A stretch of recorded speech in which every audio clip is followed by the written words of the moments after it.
Check the back seat.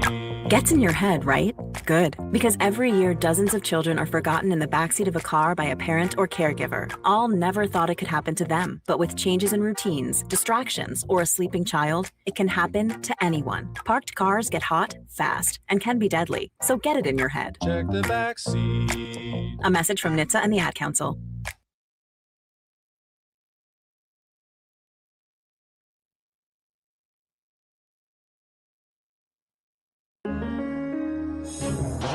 Crossover. Oh, killer crossover. Just crossover. It just crossed him over nastily. Another victim to the crossovers. Cross him up and sit him down. Crossover is powered by Everlevel Concrete Repair in Omaha at everlevelconcrete.com. Hey, guys, how are we? Matt? Where's, so we're watching ESPN right now on the TV. ESPN. And there's no sound on ESPN. But, correct, because then it would come out over the radio. But we mute that. But we've gone into a great conversation about how, like, when you're at weird spots in the middle of the day, ESPN is just on, and there's no sound. But you're at like the dentist, or you're at like a car wash, or you're at like I said airport or something like that. Is it ESPN that's on a lot, or CNN?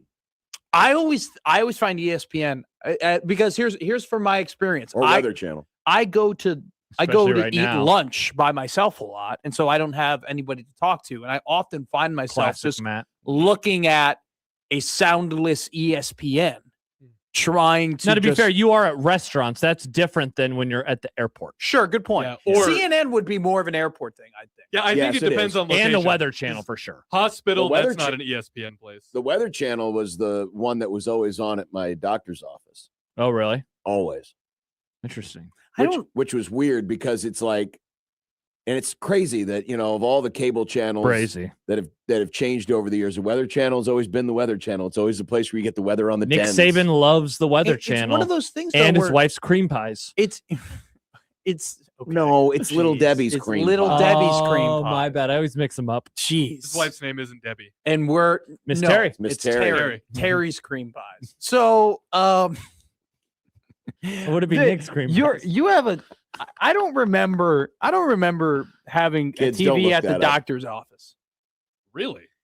No, What? we In had the waiting room? in the waiting room. No, never. Magazines? Magazines. It was all magazines. I would have globs and globs of magazines. But are there any places anymore that have magazines? I would read about there was a magazine about how to make the best pumpkin pie for Thanksgiving, and then under that is Prince Fielder, and him hitting a bunch of home runs. And I would pick up the Prince Fielder Sports magazine. Illustrated. Yes. That reminds me, I've been rewatching Curb, and I just passed the episode where Larry gets, suggests that they need better magazines in the doctor's office. What a Larry quip. That's so funny. The clinic that used to be in Manning, they had a TV, but instead of playing news or whatever, it was the public channel that just Nebraska Public Media, Iowa edition. No, it wasn't even Iowa Public Media. Oh, It wasn't even Iowa Public Television. It was just like the very local, like specific to Manning event channel, but it was all like one color background and then letters, like just announcements. The Manning event channel, isn't that just ESPN2 on Mondays? Ah, Yeah, that was a good one. nice. Got him. John with a look at disgust. Was Sesame Street confusing to people in Iowa? The whole counting thing and the numbers and letters and stuff? John, we all know how to count and letter. Good job. You didn't learn how to count very well, though. That's a me problem. I've Yeah. just always been bad at math. I'm a creative guy. You know the thing. If It's amazing that you are a clock man. You have to be a clock man. That's true, you do. I mean, it kind of tells you most of the time. It if you need does, to back unless time. you got to do a hard out around 30. Yeah. Then it kind of screws stuff up. I made a mistake yesterday. I with did that. paper math today Why? because I'm a paper man. Okay. I was just doing plus and adding and subtracting and dividing Plus on and paper. adding. Well, mainly just adding. Addition and subtraction. Just addition. I was just Yeah, doing addition. I was doing plussing and adding and adding and And more I addition. was doing all of it. You just kept adding things. I was doing all the math all at once, just like the Leonardo DiCaprio movie that got nominated for the Oscar. Which is our movie club selection, right? Is it? Yes. Carve I've out taken- some time tonight, John. I've I said carve out. Have you already watched it? Mm-hmm. Okay, never mind. I've Nick, taken carve out some time tonight. I'm gonna be up late tonight. I've taken a new step in my life. I'm listening to an audiobook for the first time ever. Did you start the one that we texted I about? started Project Hail Mary. I'm going to tell my wife about this. Now- She's going to be for so that movie. excited. I had a revelation though. Okay. I didn't know. So I'm lucky. Like my parents already have like Amazon set up where like I can just get audiobooks and like I'm all good. Like On I don't have to Audible? pay. Yeah.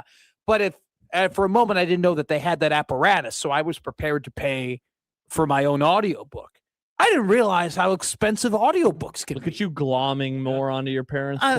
Absolutely. If they're offering it, I'm going to take it. Yeah, audiobooks Does are Amazon like books. work like in like health But insurance where you audio. can stay on it until you're 26? Until he pays off his skin disease thing. So yes, Herpes, Josh. It's herpes. Herpes, my I'm bad. going to be honest with you. I am off basically everything except for the insurance and Amazon. Okay. I pay for my own Peacock. I pay for my own Netflix. Look I at pay you for being a big boy. I Log pay into for your my own. Peacocks. I bought the $30 ESPN like bundle, bundle, the DTC. you know, because I like to watch wrestling, and so you get the PLEs on the Yeah, that's WWE. YouTube that hasn't kicked in yet, I've noticed. It still hasn't. No, they still haven't done What do you that. mean?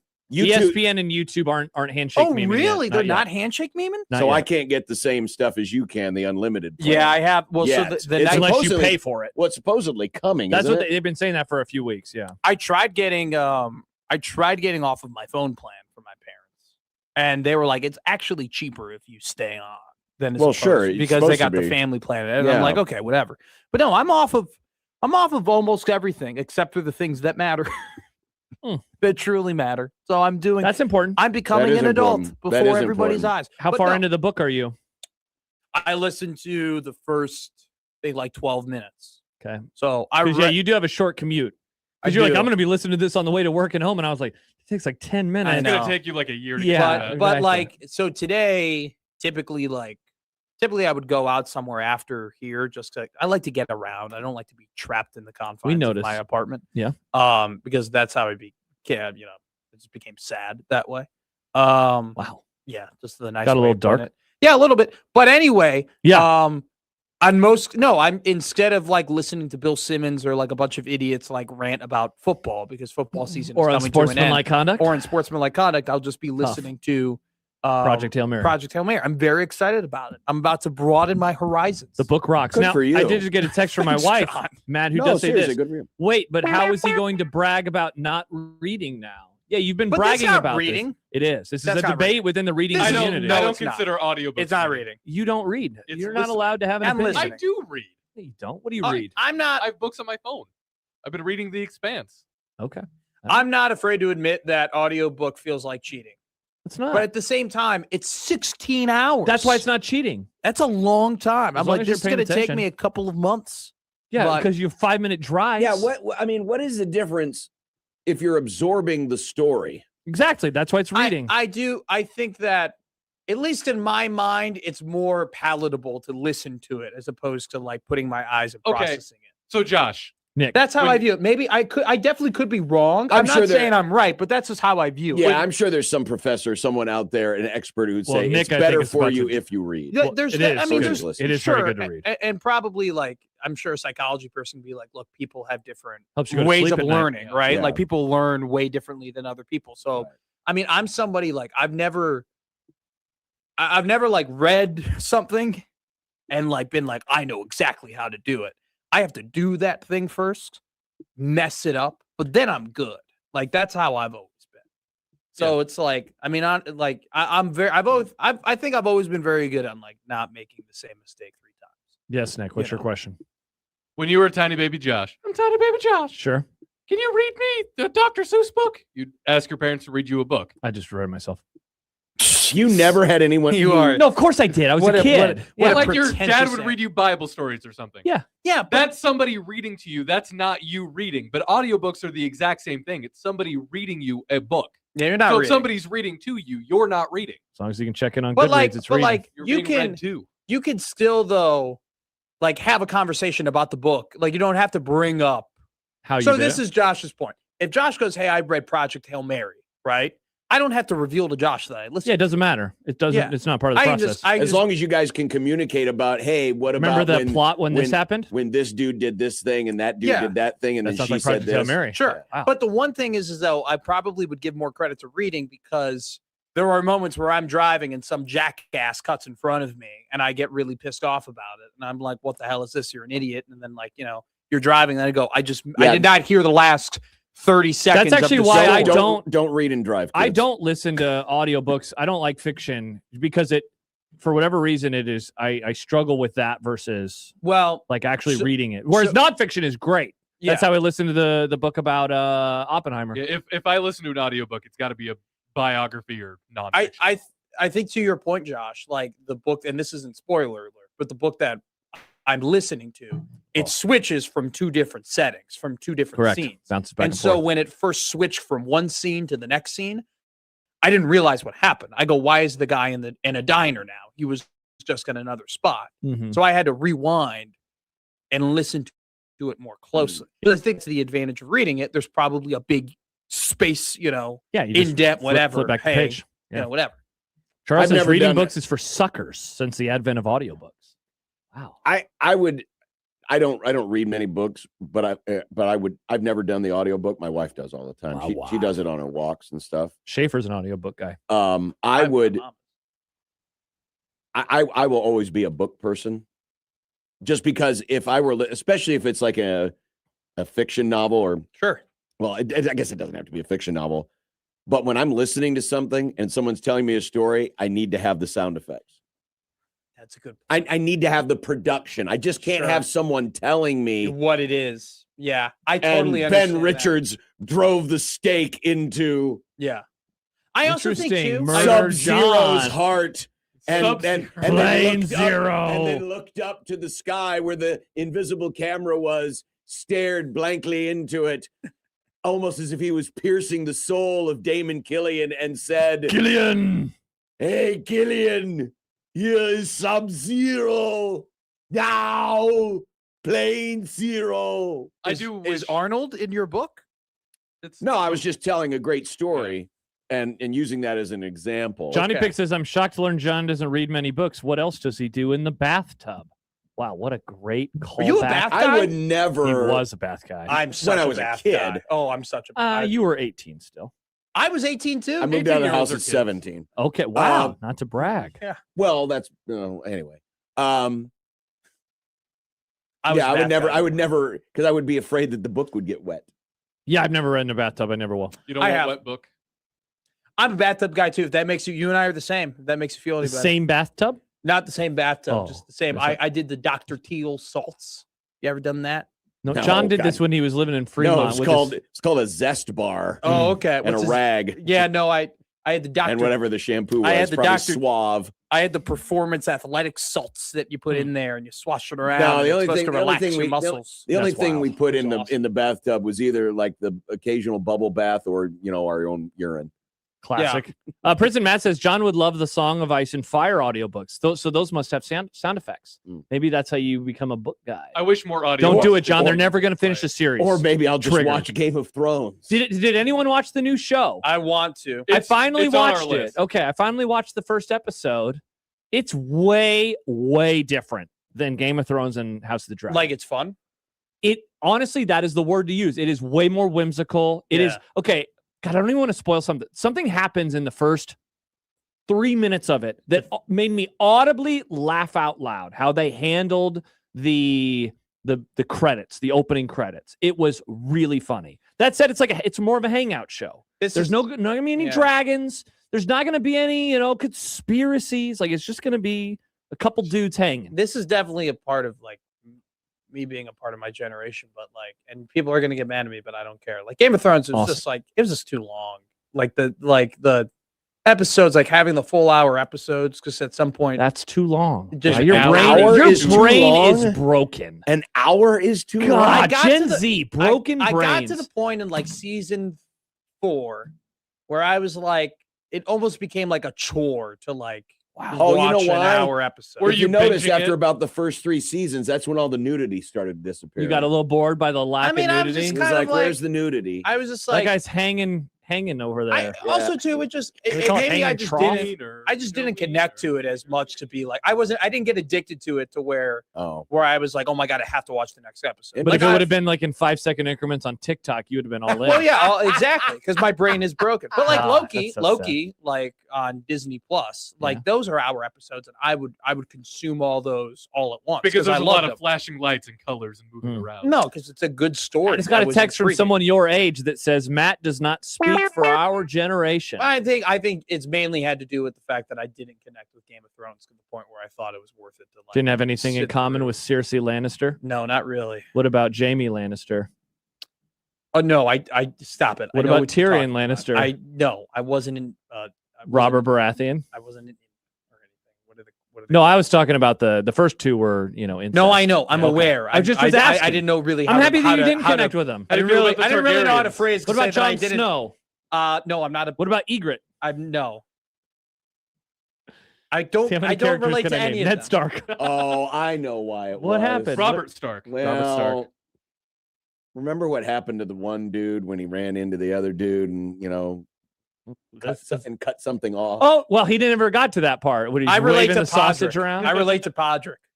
Okay, now that's pretty good. Good reference, Matt. Highly unlikely. Yeah. What do you mean? They gave me my money back. Nobody calls you third leg Matt. No, Nobody they call that. No, Mick something. Yeah, McTiny. McNugget. Mick, is it called McNugget? McNugget was a nickname perfect. growing up. Well, McNugget.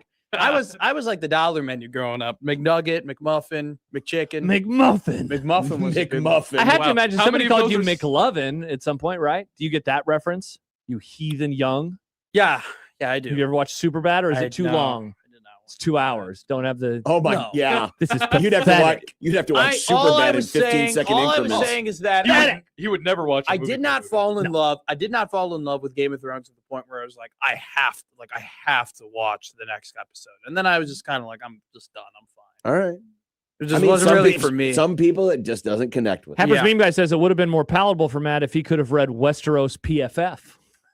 Yeah, I mean, if you told me that Jon Snow had a really high turnover worthy percentage, then I'd be all over it. I want to know Jon Snow's kill stats. What is Cersei's Lannister pressure to sack ratio? I bet it's not worse than Dylan Raiola's. I think she knew a lot about pressuring and sacks. Nice, Nick. Thank you. Good job of her brother. Well done. Mm-hmm.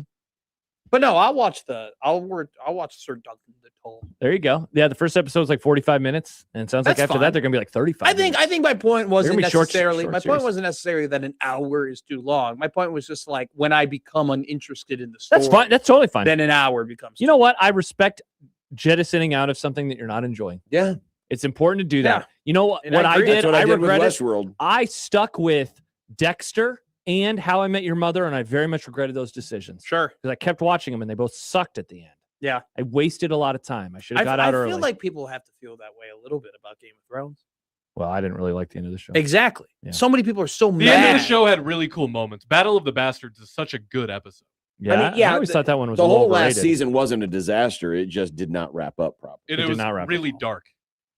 Literally, you're talking about like on the TV. Yeah. Well, so the that was a big criticism of it. The Battle of the Dead. That was the really dark episode because you couldn't see. And it saves them a little bit of money because then special effects. That's why you never do battle scenes in the daytime because you have to show everything. Bigley goes 16 hours is long. I've had marriages less than that. Well, good job by you, Bigley. I know. So I'm excited because also too I love Marriage. The Martian. Oh yeah, I'm same author. Same author. I'm excited about Project Hell. Andy Weir. Did you ever watch The Martian? Mm-hmm. Did we do that for Movie Club? You did when Michael was there. You guys did. I wasn't here for that. And then didn't Michael select that one again? Yeah. And they're like, it was like no, he has selected Dog Day Afternoon twice. That's right, Dog Day Afternoon. Yeah, but one of them, in fairness to Michael, he did miss the first one. Like he got sick or he had to go out of town or something like that. You guys gone In Time? That's the Justin Timberlake movie. Yeah. No, we have. Why are you laughing like that? Why are you laughing like that? That was a good movie. I enjoyed it. You're the only person I've ever heard. Cillian Murphy is great in it. Cillian. Yeah, Cillian Murphy's awesome in it. Justin Timberlake. Leonard Hofstadter from Big Bang Theory is in it. Okay. The guy who plays Leonard. I think you guys would love and hate that movie for Movie Club. Yeah? Yeah. Well, then that means Nick's probably going to pick it. I think it'd be funny. I'm not going to pick In Time. Why? That'd be funny. You can just watch it yourself. You sound like old man Doug right I gotta now. get used to Beastmaster. standing a certain way because if I'm standing a certain way, because if I'm like spread out too much here, then my hips hurt. So I gotta get a proper position on the microphone. There's a dream that someday we will be in a studio, but 5 feet away. And there will be the crossover will be comfortable. A chair for every man. A chair for every man. Is that your dream? Yeah. And then we got to figure out the television situation. But, we'll take them one step at a time. I can bring in my telly. We can, have a nice little stand. Yeah. It's fine. Well, we got TVs. Got to put We them do up. have TVs. Got to put them Just up. got to put them on the right channel, too. Well, it is ESPN. I let Josh Odson toggle the channels, but then he just puts things on that I don't really care about. Really? Yeah. Is there any daytime sports going on? When's the Australian Open start? I don't care. Oi. It's already starting. Wait a minute. Which remote is that? That's the one to switch it back and forth between. This is the actual. That is a great remote. I have that remote back at home. Oh, let's watch the ridiculousness marathon. You know what? What's the ridiculousness? Do what? The ridiculousness is that Rob Dyrdek show. It's like Tosh.0, but on. It was a good 3-pointer. Oh, is that Landry Shamet? Oh my God, he's still in the league. Jeez, I got to start watching NBA basketball again. You do? I do. Why? Just need something to watch. Well, you gave up on Game of Thrones too early. Well, I'll never give up on the NBA. NBA games are 2.5 hours long. They are 2.5 hours. There's no way you're going to be able to make it through. I know. I need to find characters. You'll be to the first media timeout. And it's like, God, this is so long. I need to find a sport. Football. I need to watch because I love football. Wait a second. I thought you were this diehard Blackhawks guy. How come you're not watching the Blackhawks? Don't they play every damn night? They don't play every damn night. Well, every third night. Yeah. They play tonight, I think.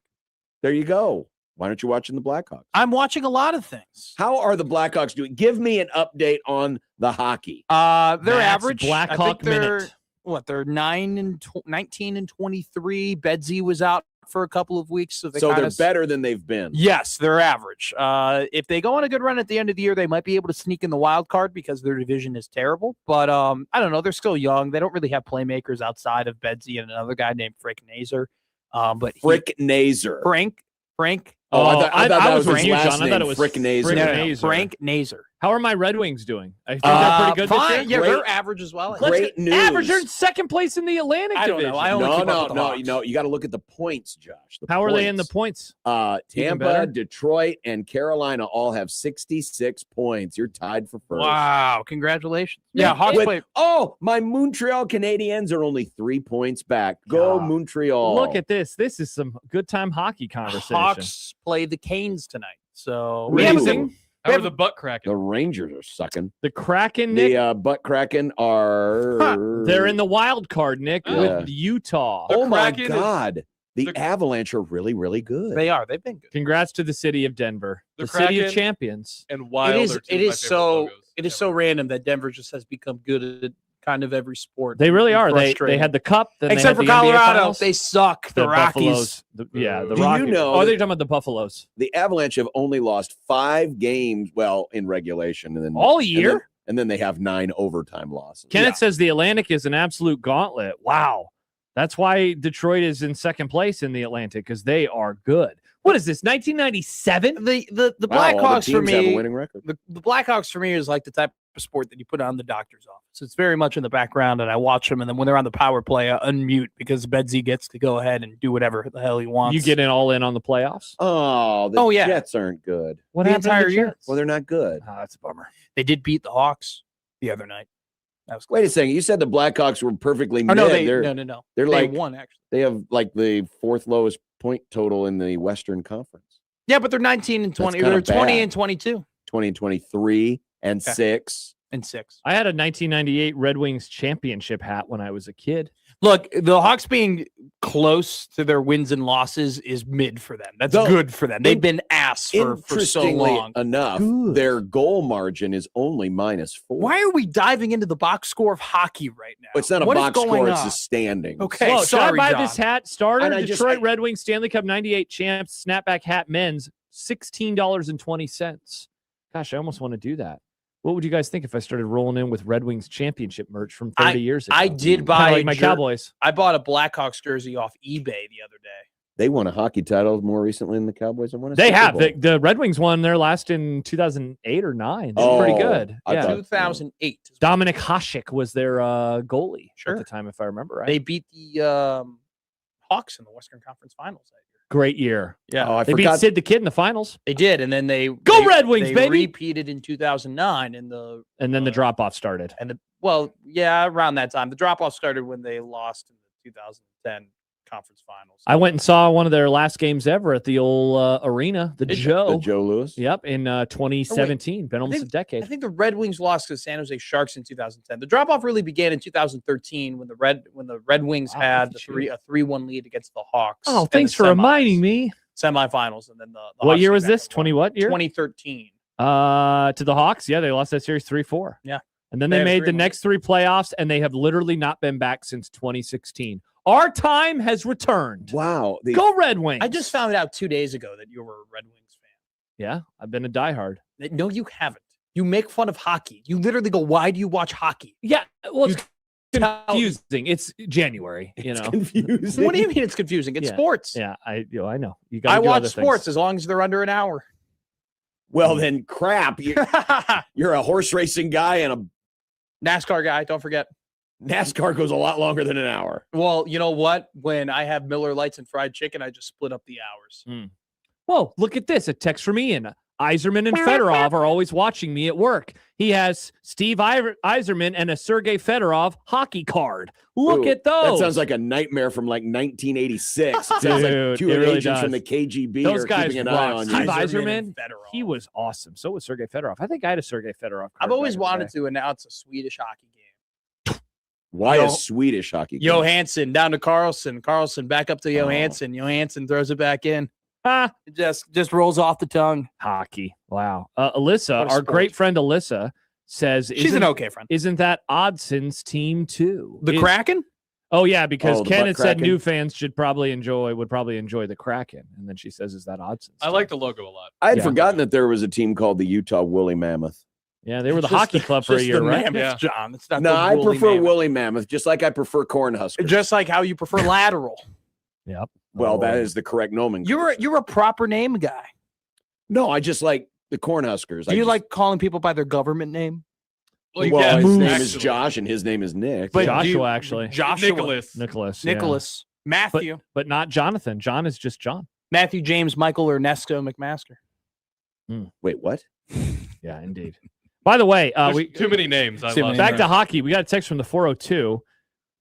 Look at the Avalanche goals scored and goals allowed. It's pretty incredible. Their goal differential, It's 77. which is the best in the NHL by 28 goals. Wow. Yeah, they're good. Wow. Well, when you It'd be a have, real shame if the Avalanche didn't win a title this year. when you What have, if they got upset? That'd be funny. well, that happens more often. than I you know think. it does. That's the reference I'm making. Okay. I've watched hockey. You don't have to get One mad seeds at me. lose to 8 seeds all the time.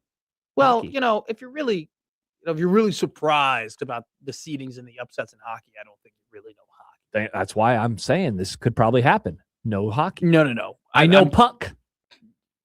No, you don't. I think I do. I just said I knew that happens No, but why does it happen? because it's a weird sport. It's random. Has to do with Hot physicality.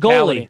Has to do with What physicality. does that even mean? You can get away Sound with like Mark Banker. you can, because what happens is that the speed in hockey picks up in the playoffs, which means that teams that are more able to be physical and hit harder are able to last longer. Oh, so you're saying during the regular season they're just going half Bunch throttle. of Sometimes, yeah. mamby-pambies. Is that what you're saying? Wow. Sometimes Softy wafty. you just can't tell that they're going half throttle sometimes because they're moving at 17 miles an hour. So it looks like they're like going super fast.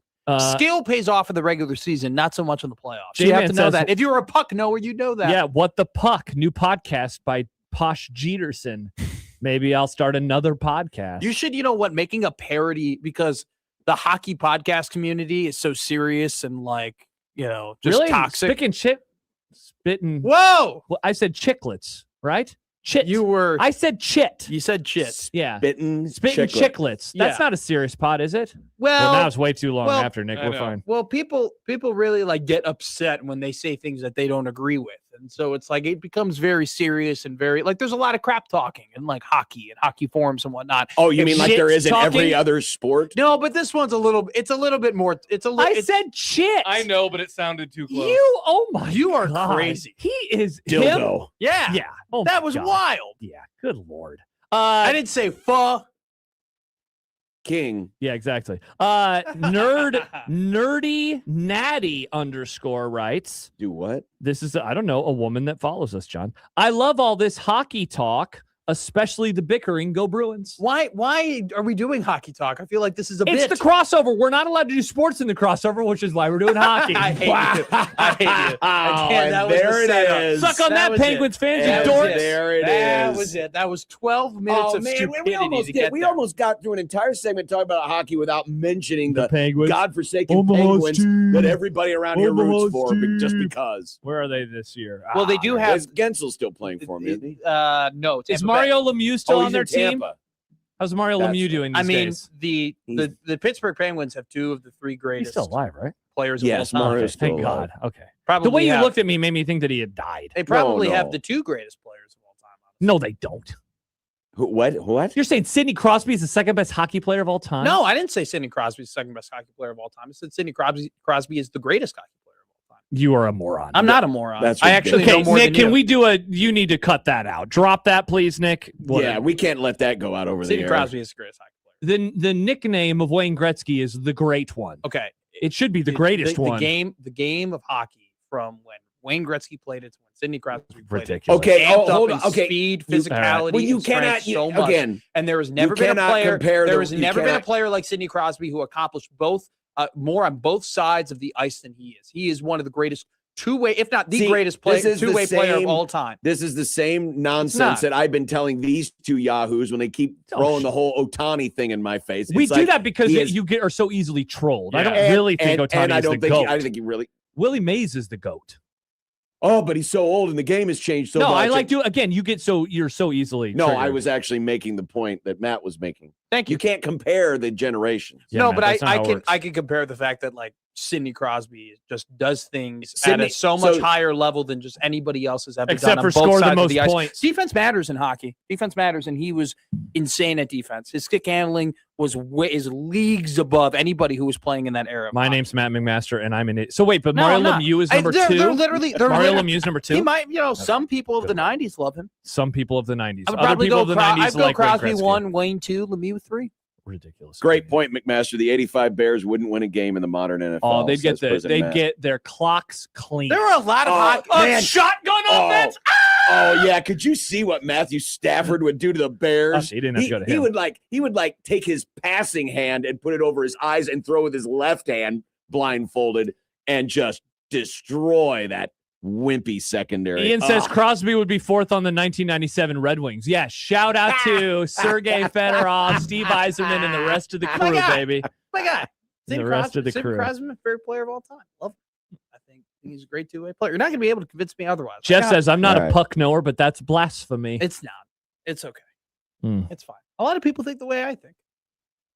Who love the game of hockey. Those I love the people game are of hockey. institutionalized. Yeah, Yeah, we don't- maybe. I don't- Maybe I should be All right, institutionalized. it's time to get our Maybe. good friend Down Goes Brown on the show, and let's see what he Yep, thinks. Down Goes He Brown. knows puck. He knows puck. Wazoo says Dent or Singletary hit Stafford and he's in the tent. They'd have to catch him first. I think they Those might be able to do weak that. old men, no way they'd catch my boy. Hmm. The Rams offensive line could just hold their hands out and they'd be like holding back a midget. Just go, nope, you can't get to it. Bigley, being an idiot as always, The says wimpy 85 Bears Bears. defense would destroy any offense today. Not even close. Oh, yeah. They would run circles around that defense. It would- How many linemen did they line up with? Like 6? Yeah. Good luck. Yeah. I mean, just imagine an offense today that spreads them out just a tiny bit. Oh, yeah. They'd Well, be pooping literally, their the only pants. team that beat them, the Dolphins, ran Exactly. an offense like Yeah. that and absolutely ran up and down the field as if they weren't even there. Yeah, it'd be Yeah, pretty and yet embarrassing. I'm crazy for saying what I said. You are. I'm not. Hmm. I didn't disparage Wayne Gretzky. He's the second greatest player of all time. I think You said did. third at first.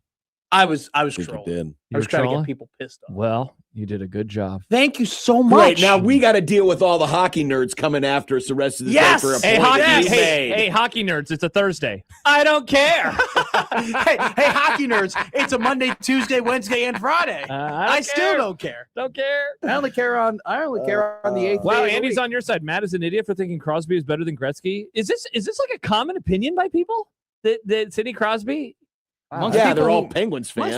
Amongst Yeah, people who- Omaha's audience, Omaha's hockey Yeah. team. You would be at my license plate frame. It says You would be surprised at the amount of people who think the way I think. No, I probably wouldn't be. I probably wouldn't. Yeah, there's a lot of idiots in the world, Matt. I'm not surprised at anything these days. See, like there's a legitimate, like, you know, a lot of people love Lemieux, a lot of people love Crosby, a lot of people love Gretzky. What about Gordie Howe? That's a great one. Great job. Probably, you know, fourth. Do what I can. Laszlo writes, Crosby just shoots rebounds. Anyone can do that. Yeah. What is he, Ben Wallace? That is the stupidest comment I've ever heard. Offensive rebounds, lays it in. Stupid. Congrats, Ben Wallace. That person does not know what they're talking about. Sidney Laszlo's a hockey Crosby, guy. the Ben Wallace of hockey. I've been to hockey games with Laszlo. No. Okay. He does not just shoot rebounds.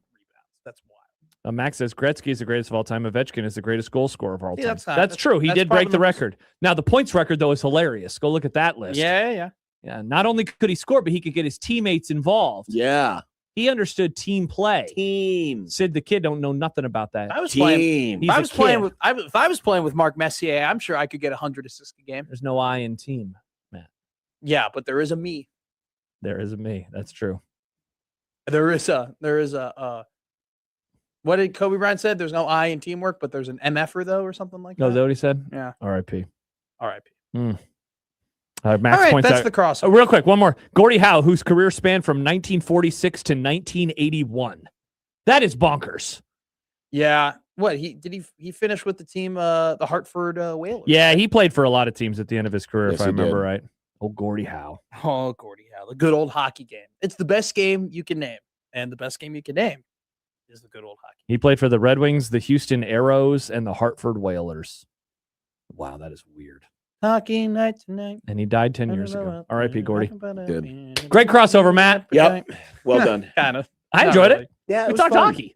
Yeah, you enjoy it when I purposely give a controversial take, and then you can, you know, pretend to run laps around me. When it's Pretend? not pretend. Yeah. You try. You think you're running laps around me, but actually I'm just the sun and I'm controlling everything. Oh, wow. Interesting. Yeah. Fascinating. I'm gonna go listen to Project Hail Mary. Enjoy. Thank you. Stib says Fanatics sent me a Crosby jersey instead of the Broncos swag I bought, and I just threw it away because I couldn't stand to see it. He could have given it to the one of 8 million Penguins fans in Omaha. Instead, he threw it in the trash where it belongs. Well, but it was like giving it to Penguins fans because don't they all live in the trash? Got That was a good one. I Oh, love how John cracks himself up. it's funny. It's a good one. All right, see you guys. All Bye-bye. right. Crossover, powered by Everlevel Concrete, Prayer in Omaha, everlevelconcrete.com. The drum starts next on 1620 The Zone.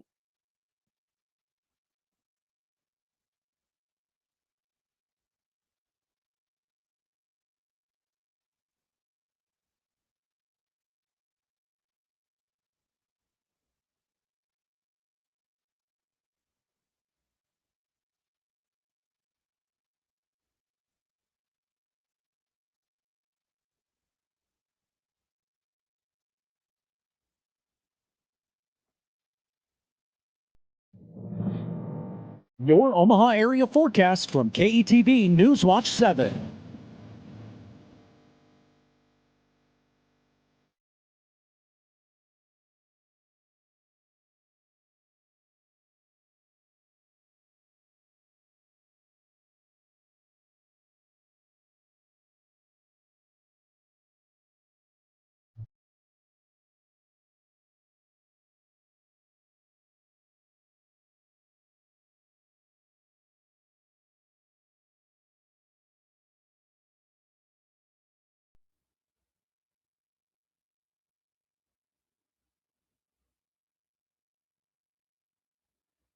Oscar's Pizza and Sports Grill is your home for the big game. Whether it's the NFL or a rivalry on the hardwood, you will find all the action on Oscar's top-of-the-line audio-video system. With 40 TVs and massive dual projectors, the game has never looked better. Pair that with their award-winning char-buffed wings and $7.99 Monday through Friday lunch specials, Oscar's Pizza and Sports Grill has everything you need. 173rd and West Center Road, and for takeout at 162nd and Maple.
The big game is fast approaching, so if you're hosting, make the smartest play right now. Upgrade before the big game, before the stores get picked over, before kickoff sneaks up on you. You know what you need? The TCL Ultimate Series, the QM 8K or QM 9K. You want the best picture? Ultimate brightness? They've got it. Ultimate game day experience from the coin toss to the final drive. This is the big game. Stadium lights, fast cuts, big hits, bigger debates. Was he in? Was he out? With TCL, the replay looks obvious. The picture is so real. There's no blur, no squinting, no, hey, can you run that back and go big? Sizes up to 98-inch. Every seat is a great seat, even the ones by the snack table. On sale now at all major retailers. Get it while supplies last. TCL, the official TV partner of the NFL. And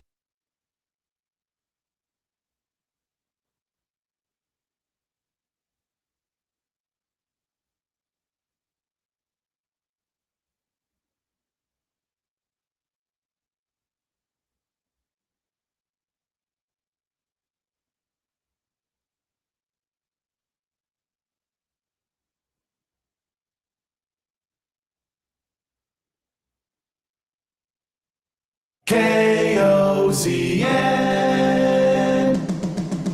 Unsportsmanlike conduct on 1620 The Zone. Husker athletics, Creighton, and yes, UNO. Don't miss a moment, they'll give you your fix. They're on every day from 2 until 6. Spend your afternoons with John, Josh, and Nick.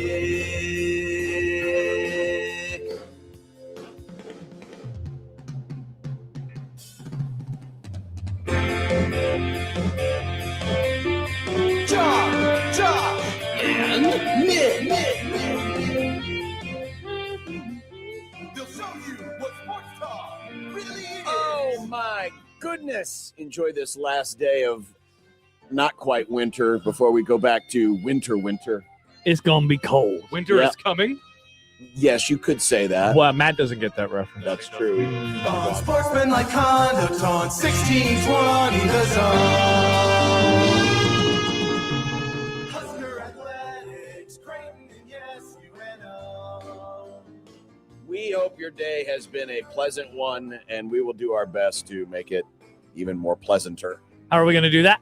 By being ourselves, Josh, by being ourselves. Me being the wise, old, but happy and cheerful, uplifting type. You being the Did you get a lobotomy? Cynical, ugly, nasty human being My you wife are. says that I'm handsome. And Nick being, well, I'm sorry that the ugliest. That she lost her sight.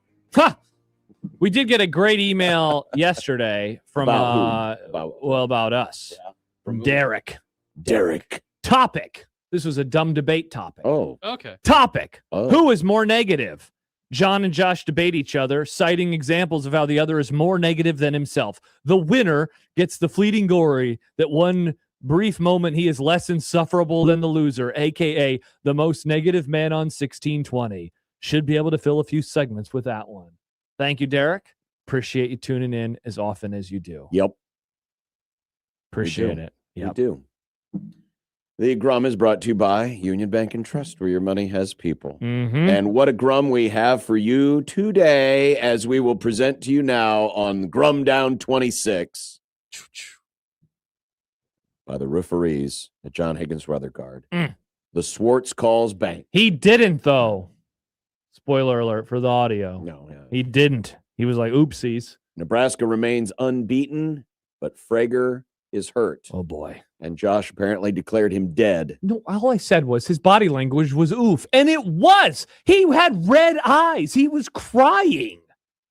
You can have red eyes for many reasons. Yeah, he was crying. How do you know he didn't fall asleep with his contacts in? And then Connor Season prayed with him. Well, if he was crying, he's never going to play for the Bills. So if someone prays with you, it means you're in trouble. Maybe they're just maybe they're just praying to pray. Maybe they were. It just didn't seem that way, John. Why it got people mad when I said, "Oof, his body language is bad." I have no idea. People love being mad online. It's because Laszlo says maybe he was smoking a J. Laszlo's words, not ours. We're just reading the comments as they come in. I almost feel like we have to follow that with not that there's anything wrong. Not that there's anything wrong with that. Chad Graff is going to join us. He covers the New England Patriots for The Athletic. And apparently he listens to the Grum. He is a listener of the Grum. He is a friend of the Grum. This is incredible. An NFL guest who covers a professional football team listens to us. Well, apparently it's because he follows the Huskers, which means we should pepper him with Matt Rule questions. Hey, what do you think about Matt Rule going into year 4? I was thinking of Vincent Valentine questions, to tie his two worlds together. Wow. Okay, I guess we could. Well, that's that. When I think of Huskers who played for the Patriots, that's the only one that comes to mind. Yeah. What about Alfonso Dennard? Remember, he made an interception one time. He did. No. What about Russ Hochstein? Friend of the Grum, Russ Hochstein. Well, yeah. Remember him? He came on our show. He did. Yeah. A good man from Hartington, Nebraska. Mm-hmm. Robin Washut of HuskerOnline.com will get the latest on the Frager situation and excellent. All things Nebraska basketball. Yes. The Bediako case, another fine mess you've gotten us into. Nice job you got over there. Nice sport you got over there, John. You would never see such a thing in college football. Or college baseball. Well, yeah, you could see it in college baseball, but not in college football. I mean, it's the same. Wrong. The same people who run that sport run the football, too. Why do you feel the need to defend college basketball? No, I'm not defending them. I'm just saying it's all the same people. Well, they're all idiots. Last time I checked, old Petiti was in charge of the whole damn thing. You can't blame him for this. This is an SEC team. This is one of your people. The SEC. This is your conference. Take ownership for this. My conference is and the Big your East. sport. My conference is the Big East. Oh, interesting how now you don't like the SEC. Fascinating. I don't care. Oh, and this isn't about hockey. One big happy family. Nice. Todd Furman of CBS Sports. We are nearing the end of these chats. Yes, we are. I'm getting very sad. And the Millard South Junior Huskers. Are you sure about that, John? We did it would be the Nebraska Prep Junior Huskers. Kenneth said, can we talk about more hockey and not where high school kids are living and commuting to and from? Sorry, Kenneth. We got to talk about it. Well, I mean, there's been another. There is another. Yes. Good job, Nick. Tay Ellis, wide receiver commit, has also said, I'm moving to Nebraska early so I can play my high school ball with my future quarterback. Wonder if it's going to be fun to win games 100-0. There's a lot of teams just stop or what would play them already. I mean, who are they going to play? What would happen if all of a sudden, God forbid, they started losing? And then well, I'm just saying. Rule pull their offers. At what point are get rid of them? So many teams going to refuse to play Millard South that they're going to have to relegate to Division III college? I mean, in all seriousness, there is it's a continuation of the greater conversation of what are we going to do about high school football, because it has gotten so top heavy with only a couple 3 teams that just lord over everybody else. Go Vikings. And the competitive nature of the sport has never been worse. And honestly, if you're a Nebraska football fan who really doesn't give a flip about high school football, you're like, which is the majority of the audience. I don't care. Yeah, I don't care. These guys are coming here early. They're going to help recruit. They're going to learn the Nebraska way a little bit earlier. As Trey Taylor mentioned yesterday, it's kind of a red shirt light year. And it's used to the time zone. Yeah, because there's such a difference between Illinois and Nebraska. Yeah. I mean, the sun does set a little later here. But there are those, and let's face it, if you just care about how kids are participating, because I believe the children are the future. Yeah. Legally, I think they have to be. That you would prefer that works. We don't have such a lopsided construct of things. That there is a bigger concern here. That essentially Nebraska is using Millard South as a an IMG academy of sorts. Maybe this will encourage more kids to do baseball. Maybe Omaha's a baseball city now. It's definitely not. Kenneth says, what happens when Rule goes 5-7 and gets fired next year? LOL. Be a little awkward moving to Nebraska and then flipping somewhere else. Look, I don't think, and you don't, Kenneth's obviously having a little fun. He's not going to get fired, but there is like a really uncomfortable part in all this beyond the usual uncomfortable parts of this discussion of like, what if he did decide to decommit? What if Matt Rule left? What if Matt Rule got fired? For something, beyond just performance-based. Like, what if that happened? Well, stranger stuff has happened in college football before. Actually, what a waste of the move would be. That's already happened before. Don't you remember the curious tale of Christian Lacouture? Remember him? Vaguely. He was the lineman whose family bought a house in Lincoln, and they moved up to play at Lincoln Southwest. When was this? This is about 13, 14 years ago. Okay. Sean Callahan wrote about it today on Husker Online. And then he eventually ended up at LSU. Okay, yes, I do remember this now. So it wouldn't go without precedent. And that was back when people actually tried to make it look like, hey, our family's moving here. Now it's literally a placement. I would think that Nebraska is probably helping. I mean, this is part of the NIL deal, but his housing is being taken care of. His transportation is being taken care of through his NIL or whatever deal he's got, which is NIL. 13, 14 years ago, that obviously did not exist. Yeah. And so there was an actual, hey, you got to physically move here. And now it's way different. And it was way different. Captain says, what is concerning about talent coming to Nebraska high schools? See, this is something where you are either like on our side or you are not. And so I feel like we're just talking past each other. Because some people are like, why is this a big deal? It doesn't bother me at all. Whereas I just think it's weird. Well, it is weird. And again, if you are concerned about what high school sports, if you have an ideal of high school sports where, hey, this is about giving the kids the opportunity, the neighborhoods the opportunity, doing it for the community, all of that stuff, and you don't want to see what's happening in baseball with the Dodgers, who are outspending everyone by a gross margin, happening in high school sports, then you have a problem with it. Or if you have kids who are playing and you'd be like, hey, we'd like to have a chance to maybe win now and then.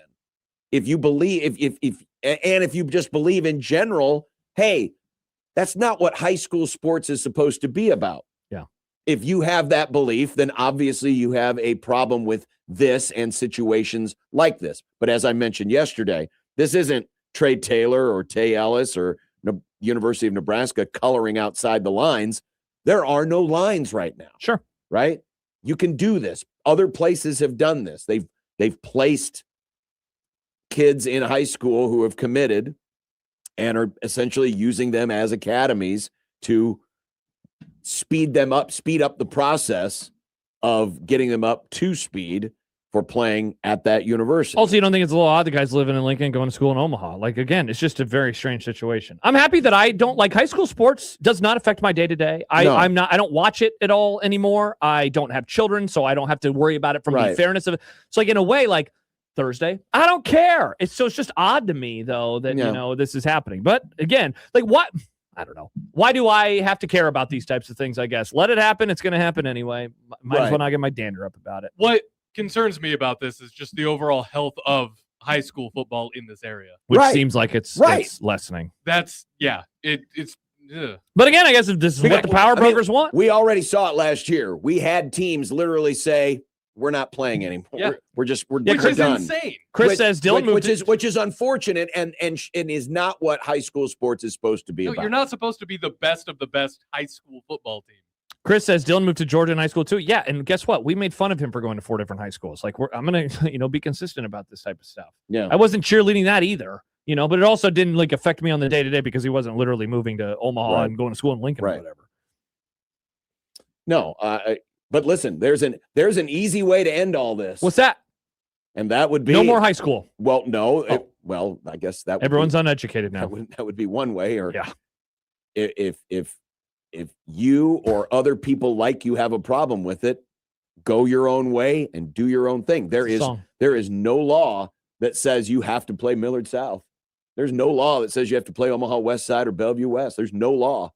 You don't have to. Sure. Yeah. If you and But then that sucks for the kids that wanted to play football. But if you and 9 other schools have like-minded interests and want to do it by the book or by whatever book it is you want to write, nothing says you can't do it. Yeah. Or try it. Real quick before we talk to Chad, Kyle tweets in, weird to move away from your friends for 1 year just to transfer after your sophomore season at Nebraska, but more power to these kids. Well, again, that's another thing of it. And it's easy to be cynical. It absolutely is. It's very easy. But that's not what we are. We are because we were positive. We're here to be happy and positive, not negative like Derek was writing about. We're so pumped for the Patriots. Congratulations to New England. It's been so long since they were at this spot. No, we were just talking about the Patriots. No, the New England Patriots, because we're about to talk about them. No, we're not happy for them? You. Are we happy to talk on the Prairie Flower Casino Zone hotline? We are. And what about the Equitable Bank inbox? Which is John at 1620thezone.com, Josh at 1620thezone.com, or the unsponsored Twitter line. Twitter feed. Yep. At USC 1620. It may be unsponsored, but it's still getting used. We love it. We will talk the AFC Championship, or half of it. We'll do the other half tomorrow. Have no fear, Bronco fans. Yeah, Bronco fans, we're saving you for tomorrow. We're talking about Jarrett Stidham tomorrow. We're saving you for tomorrow because that's when Parker was available. Correct. But Chad Graff of The Athletic will give us the Patriots side of things next. It's Unsportsmanlike Conduct, Thursday edition on 1620 The Zone.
We are your home for the NFL playoffs, 1620 The Zone and 1620thezone.com. We'll have coverage of both the NFC and AFC championship games. The NFC game will be at approximately 5:30. But the American Conference game featuring a couple of American Conference originals, old AFL teams. In fact, they played the very first AFL game ever.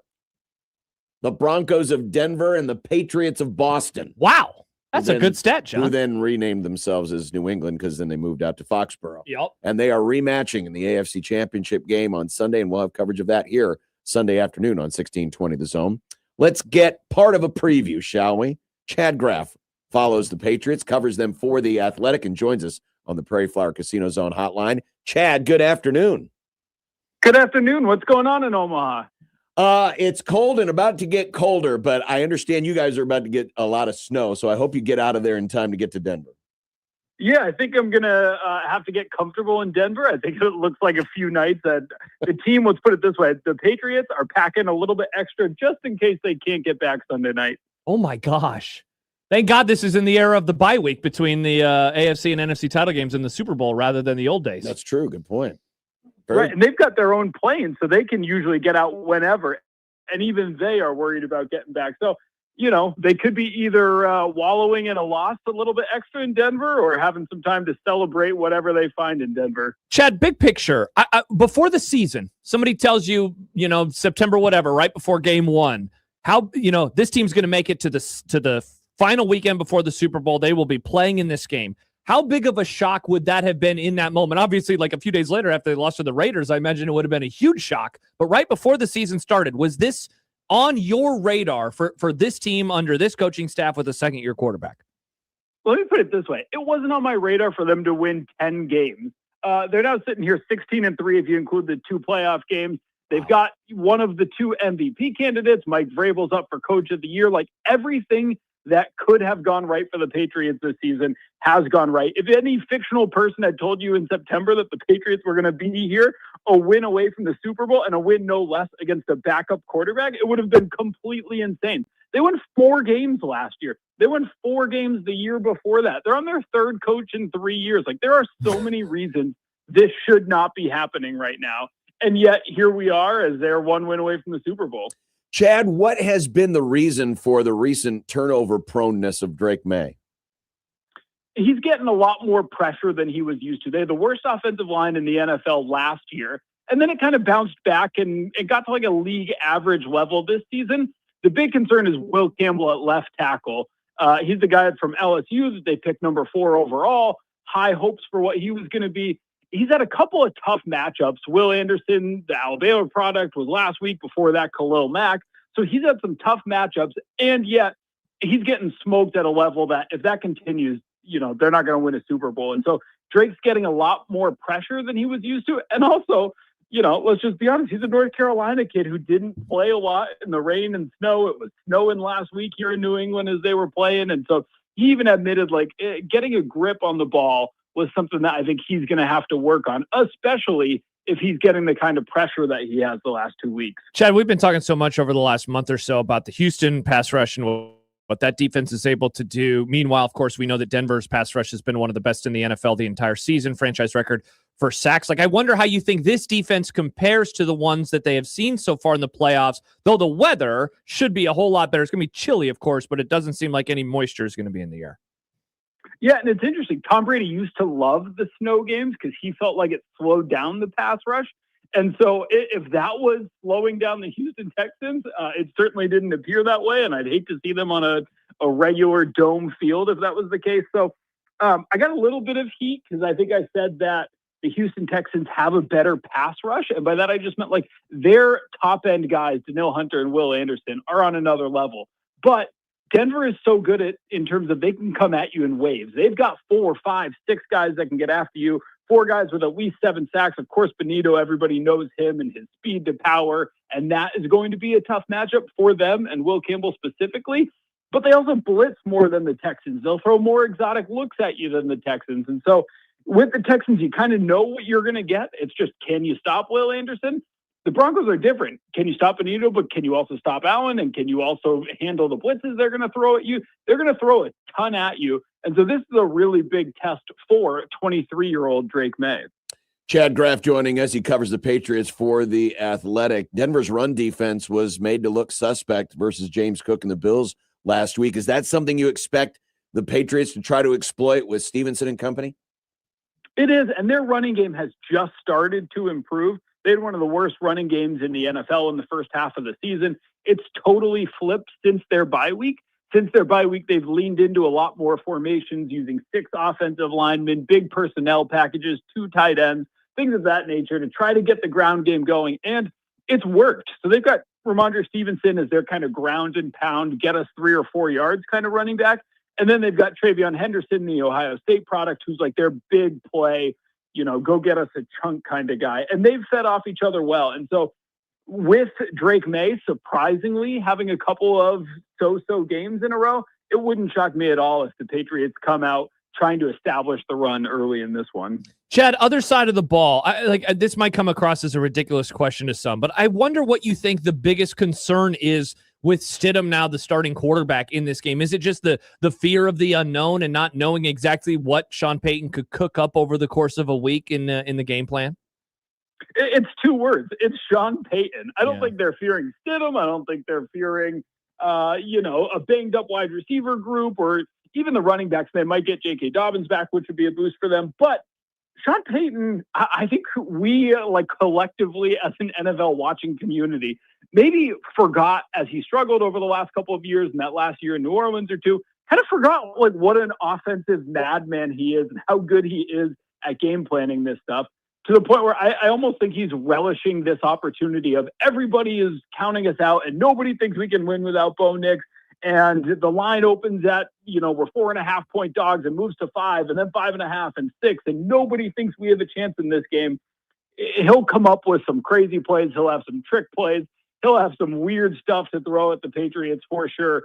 But one other weird wrinkle to this, Jarrett Stidham drafted by the Patriots because Josh McDaniels, who's now back with them as offensive coordinator, loves Stidham, had him for a couple of years, then traded for him when Josh McDaniels went to the Raiders. So if there's a coach outside of Sean Payton who knows Stidham better, the only possible option would be Josh McDaniels. Chad Graff of The Athletic joining us on the Prairie Flower Casino Zone hotline. With a team like the Patriots, having come from, deep in the field as they did with the last place schedule, there's been critiques of them that have been lobbed their way. Which are the most unfair and which are the most valid about where this team is currently? So what was valid was all the critiques about their weak regular season schedule. It was the weakest regular season schedule of a playoff team that we've seen in over a decade. Like, they had every cupcake that you can imagine. Think of a bad team and they played them. So that was valid in terms of them getting to 14 wins in the regular season. But there's been some critiques that they have this, cakewalk to the Super Bowl and it's all being handed to them. And oh my God, can you believe the Patriots of all teams are being given this kind of run to the Super Bowl? And I don't think that's quite right in terms of the Texans were on an unbelievable run. They'd won 8 straight at the end of the regular season. The defense was so good. CJ Stroud, we thought, was going to be better than he was. Before that, they had Justin Herbert and this Chargers team that had a very good defense and was figuring things out on offense.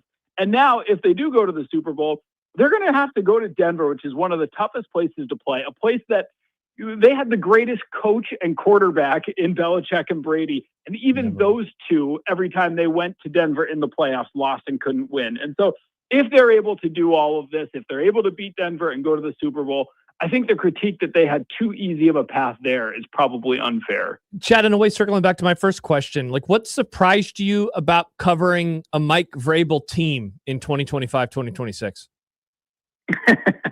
It's authentically him. He is, I'm working on a story, just kind of talking to some people from his Ohio days. Of course, grew up outside of Akron, played at Ohio State. He has not changed since then, when he'd give teachers a hard time in Spanish class or, when he broke the rim of a high school basketball game. He's an intense guy. He loves to give people a hard time and kind of keep things loose. He has Will Campbell, that left tackle that I mentioned, do like a Friday stand-up bit to just try to keep things loose. So he's authentically him. He can be intense at times. He can be joking around at times. Drake May at the podium after the playoff win last Sunday admitted, like, I sit in the front row of our team meetings, and it's a little bit stressful of like, I don't know when I'm supposed to laugh or not laugh. His sarcasm and sense of humor is a little bit lost on me. And so the best thing that I think you can say about Mike Vrabel is he's been the same guy since day one, and I don't see that changing. Chad, we've peppered you with questions about the Patriots, as we established when we announced all of our guests today. You're a friend of the Grum. You followed the Huskers, so we figured we'd give you a chance. If you have any questions about Nebraska, go ahead and ask us. You know, oh, right God. Well, do we have 3 hours? How much longer? My whole family comes from there, West Side grads. So, you know, it was super exciting to see an Omaha area code on the text this morning. Fill me in on what you guys think of the transfer portal. It's been a little bit tough for me to follow because you get all excited about one guy coming in and the next day later Clemson scoops him up or whatever. Well, if you had to grade what Matt Rule has done so far, transfer portal wise, what are we thinking? Where are we at? Happy, not happy? It's interesting. We really haven't done a grade. Yeah, we haven't done that yet. Break it down. So this will be enlightening, for myself as well. Yeah, I'd probably be in like the BB minus range. You know, I think the quarterback that they brought in from UNLV, Calandria, I think is interesting. I'm definitely worried about the turnover issues that he has had a propensity to show in his couple stops in college football. The Minchie stuff was very odd. I don't know how much you were paying attention to that, but I think that they filled some holes. The thing that I'm still very shocked by is that they seemingly aren't going after a running back. And, you know, there's been a lot of conversation about Marty Brown from Miami, and is there going to be anything there? But so far, like, there's been no announcements about him entering the portal. So I thought that they would get a running back and maybe a little bit more on the defensive line. I thought they upgraded pretty well in the offensive line. Yep. They pulled in 3 guys from Power 5 or Power 4 programs. Mm-hmm. And so they're going to have a pretty experienced line in terms of, and at least potentially talent wise.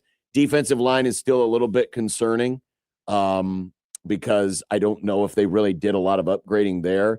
But, you know, when you combine it with some of the new coaches that are coming in, it's going to feel like a very different team next year. Yeah. Even though, and I will say this, I would give Nebraska an A for maintaining the players that they wanted to keep. The guys like Ja'Cory Barney and Isaiah Hunter, among all the others, wide receivers, basically. All the wide receivers. So Nebraska was able to keep everyone that they really wanted to keep. I think they did fill a few holes, but like Josh said, I think running back's going to be very interesting, and we'll see how the quarterback goes because it's going to be a different look now that you have a quarterback who's more willing to run than before. Which, you know, it's such a if we have to go to break, I can certainly stop. No, you're good. No, you're good.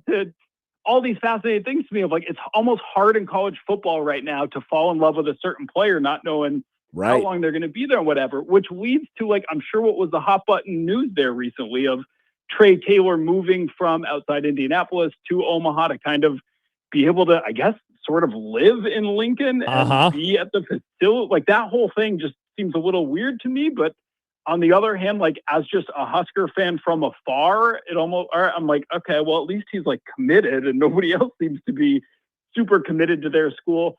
Give me the high level, like, where are we at with this Trey Taylor thing? What are your thoughts on all of that? We're just like you. I mean, it does sound a little weird. Now, as I said yesterday on the show, my brain is still stuck in 1989 and just the idea of a kid moving by himself to come, you know, far, far away to play high school and to be put up in probably, I would guess, pretty decent housing to do so. I'm sure it's all part of his NIL package that he's getting from Nebraska. It's still a little odd to me, but this idea of placing athletes and getting them here even earlier to get them acclimated.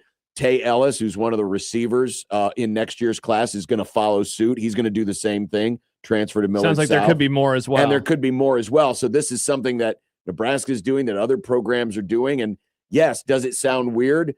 But as I stated yesterday, Nebraska is not coloring outside the lines, or Trey Taylor's not coloring outside the lines. There really are no lines right now. Yeah, and I don't know if you know this part too, Chad, but so he's going to, like you said, he's going to live in Lincoln, but he's going to go to high school here in Omaha. So he said yesterday, like, look, my commute takes about the same time already anyway, so I guess it won't be any different, but it's still It's just like John says, it's just very, very strange. But I guess this is the new world. And it also comes on the heels of the fact that Millard South, whose 4-star quarterback just went to Alabama, absolutely ran roughshod over the whole state last year.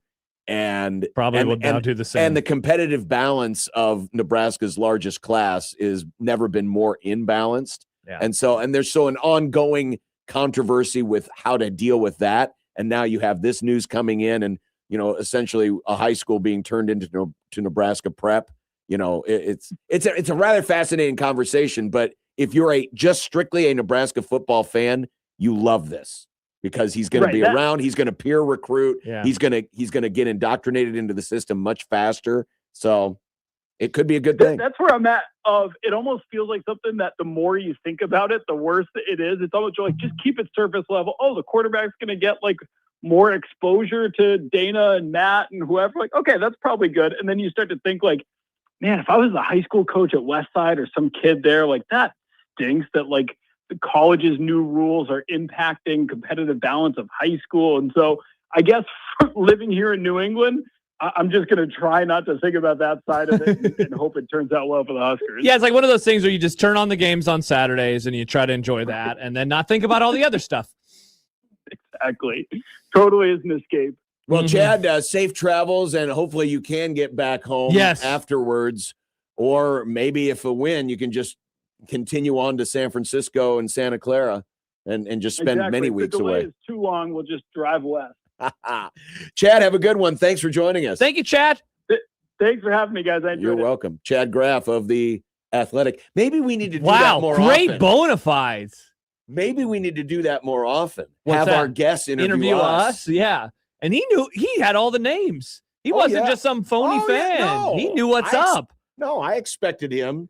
He said he was a friend of the Grums, so Yeah. obviously he's well educated. He obviously has great taste in radio shows. Very good taste in radio shows. And that's why we like him. And also he has good coverage. Now, this doesn't mean I'm rooting for the Patriots. You're not? No. But he was so nice to us. I know he was nice to us. Parker's got a lot to live up to when he joins us tomorrow. He better be very kind. Now, listen. If Chad Graff can get Steve Sipple to grunt at him the way that Sip used to grunt at Parker, maybe I'd change my mind. Well, hey, I'll say this. If the Patriots win, at least we got a Super Bowl. We do. Well, I guess we got it either way because we'll all do what everybody else around here is going to do. Hey, Parker. We might, Nick, maybe when you call him tomorrow, let's just lay the groundwork for 2 weeks from now, just in case. Or try to get ahead of all the other radio shows. Or maybe we pivot and just go back to our old friend Darren McKee. We could have Darren McKee. We could have our friend Brett Kane. We have lots of friends in the Denver area. Who is the biggest homer we've ever. What about Stibbs? What about Stibbs? Might have to call our old boss Dave and see if he needs any help at the Super Bowl. Hey, Dave, do you need any help there? How about that? Tepper could go to the Super Bowl. That's true. He could. I could go to a Tepper Super get Bowl. a ring? That's a good question. He might. They give rings to announcers and behind the scenes people sometimes. Yes. Wow, that would be pretty cool for Dave. It would be pretty cool for Dave. Wow. Stibbs says, go ahead and book him 2 weeks from now. All right, I guess he says book the Bronco people. Yeah, it's funny. Yeah. Stibbs was all up in his feels Saturday night. Now, a few days later, he's worked himself into a shoot. Interesting. And now he thinks Jarrett Stidham's going to lead him to a championship. It's amazing how that works. Yeah. Though derangement syndrome, is that what you're talking about? I kind of think it could happen too. Yeah. I haven't decided my pick for tomorrow. I think the Broncos got a good chance. I wish the line was a little bigger because then I would absolutely take the Broncos. Yeah. Like a little bit bigger. All right, still to come. The wackiness of last night. Whoa, basketball. You damn right. The NBA was incredible. I can't wait to break down Bucks Thunder. And Robin Washut will be alongside, and we'll give him the same opportunity. He can ask us questions. He can ask us. Well, he's been paying attention to hoops. He might have some football questions for us. He also put up an update within the last hour on Braden Frager on Husker Online behind the paywall. So we'll ask him a little bit about that, see what's going on there. All right. So you're going to get the latest Nebraska ball fan. Stay there because we make you smarter. Nice. 16:20 the zone.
We have your ticket in to see George Thorogood coming in May to the Astro Amphitheater. And we've got your tickets.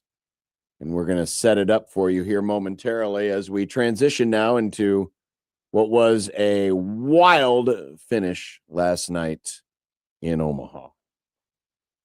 A very wild finish. Austin Swartz with the game-winning bank shot.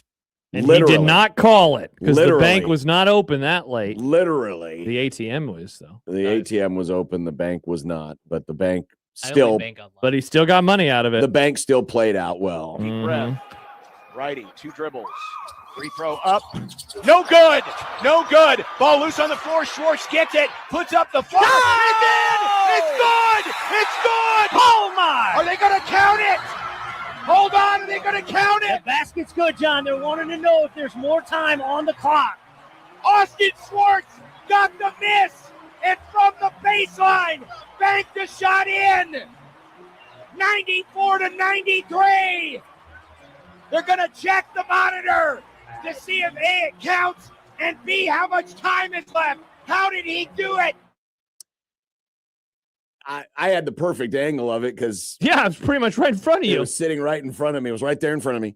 And as soon as it left his hand, I thought, no, there's no way. No way. Classic negative, John. Well, it wasn't negative. It was just like, because it was such an impossible angle. Happer had the photo afterwards, which was awesome because it just shows how difficult that angle looks. Yes. It was a very difficult angle, which is why after the game, I asked him this question. Do you play billiards, pool? Do you play pool? Not often, but I have played in my 20-year life. I've played a little bit of pool. Have you ever that's the only way I could figure you made that shot with the angle that there was. Yeah. So talk me through it. What happened?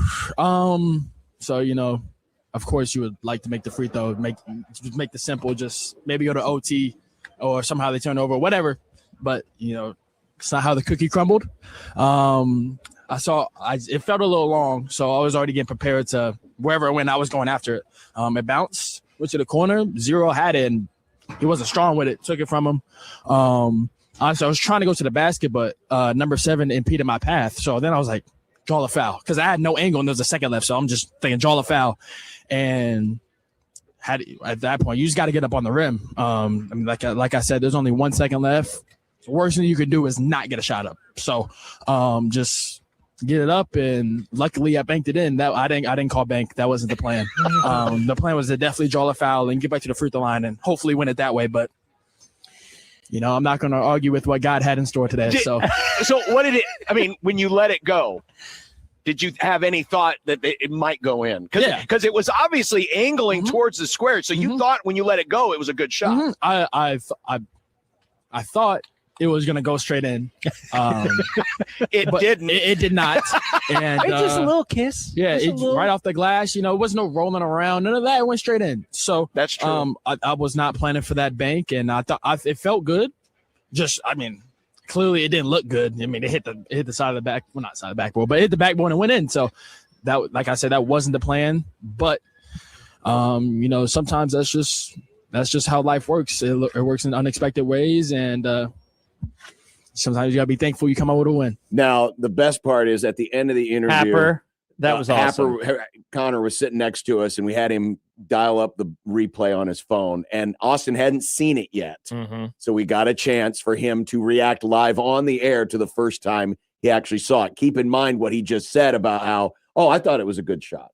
All right, well, let's get your live reaction. Connor's got the phone out, and he is showing you the end of the game.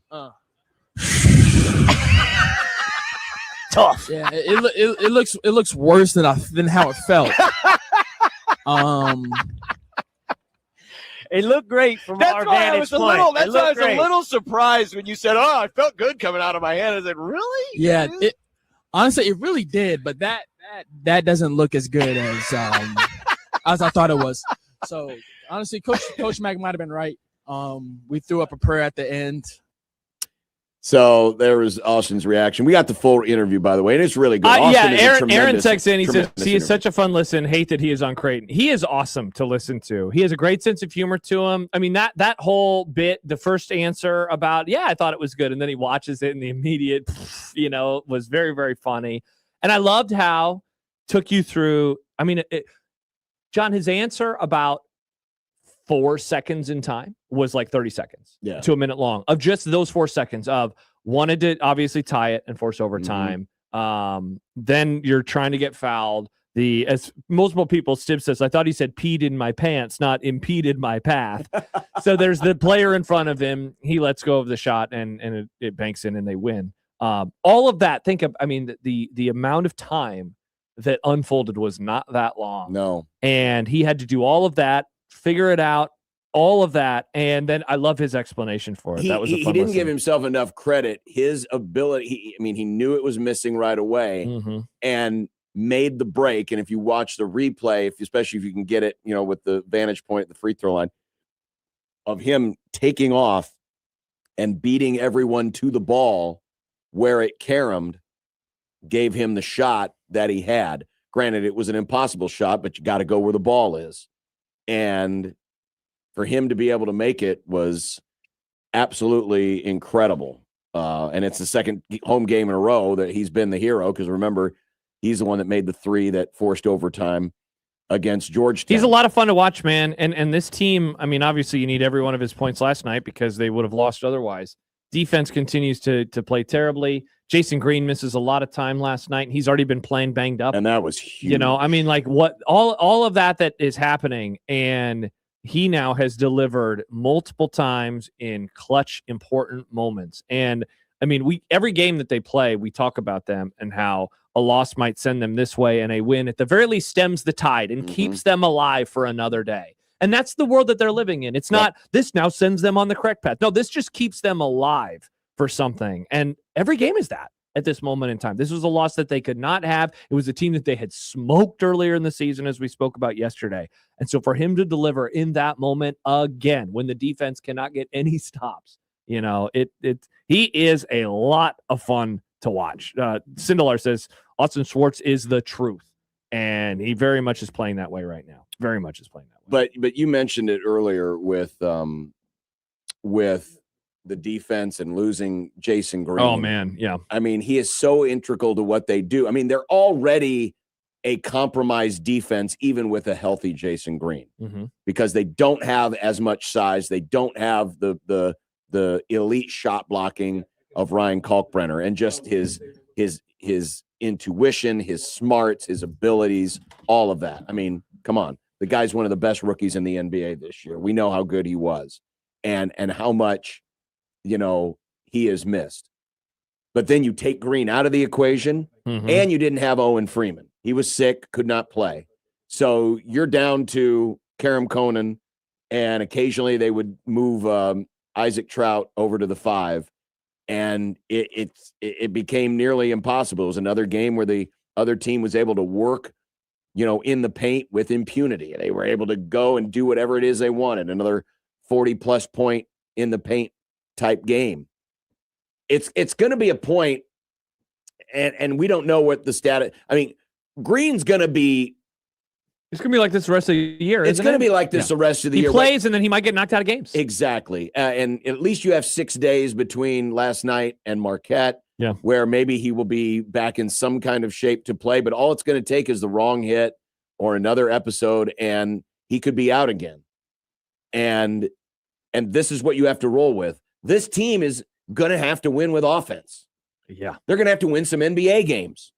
Advance the ball. Their last 4 games, they've allowed 90-plus points. Think about that. Or is it 80? Anyway, it's high 80s. It's essentially 90 points. Think about that, man. Like that's 90 points a game, and they're 2-2. That's what they have to do. They're going to have to play at that level because their defense can't get any stops. Right. That's just the way it is at this point. Yeah. And again, the Jason Green injury, it's just been hanging out all year long, and it's going to continue hanging out. Before we get to Robin Washut, here's Jeff on the Prairie Flower Casino Zone hotline. Hi, Jeff. Thanks for waiting.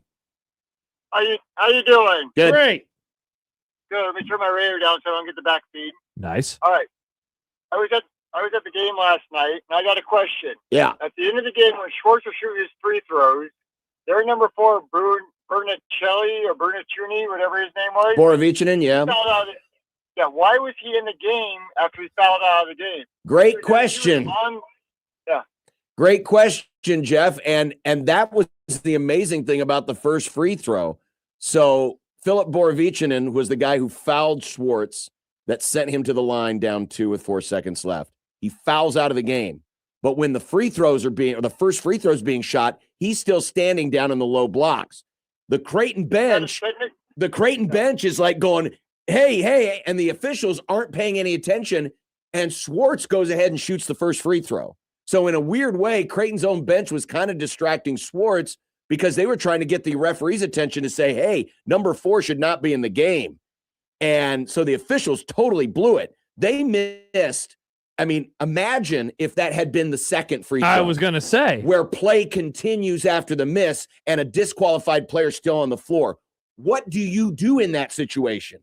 It's a technical foul. Right. You would have, and so, it probably saved Xavier's bacon, even though they still lost the game. Yeah. But the fact that he was still out on the floor with 5 fouls, I couldn't believe that a veteran Big East officiating wasn't crew it did not one-eyed see Pat that. Driscoll that was watching the game? Well, he was there, and interesting. All your old friends and pals. I could not believe that they let that happen. So yeah, Creighton's coaches caught it, but the first free throw already happened. By the time they actually caught it. So right, but once they caught it still should have been a technical, and they went back to review it. They sat there for like 3 minutes reviewing the tape.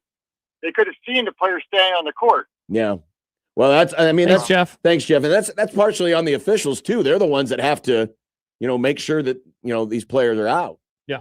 So it was a screw up on multiple fronts. All right. When we come back, we'll get the latest on Braden Frager, who got hurt last night against Washington. And Robin Washut will join us and tell us next. Also, we're going to set up the George Thorogood We're going to set up the tickets. George Thorogood drop Yep. as well. So stay right there. More to come. 1620 The Zone.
Robin, wash it. Blissful ignorance, I think it could be an advantage here. Robin, wash it. Yeah, I'm a ball guy. Yeah.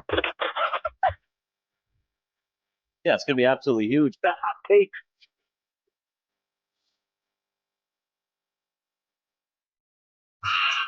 Wash it. Wash it's good. Wash it. Yeah, wash it's real good. Wash it. Wash it's good. Wash it. Yeah, wash it's real good. Wow. Amazing. That was it. That's about as close as it's ever been. Mm-hmm. I mean, ever. Mm-hmm. I gave him the look, and he was like, what?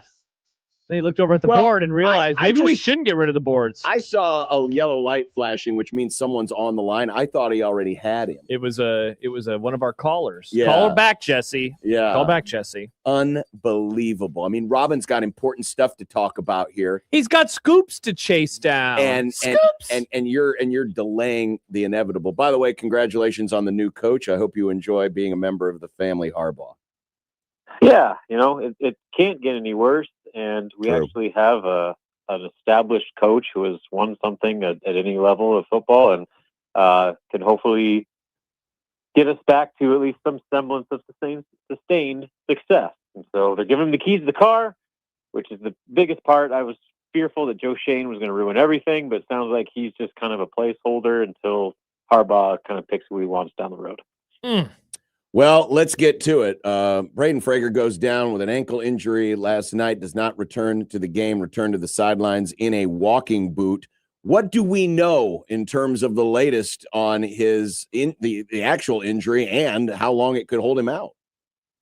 Yeah, it was a kind of a concerning scene. Not only the fact that he went down and basically missed the entire first half while in the locker room, getting examined and all that.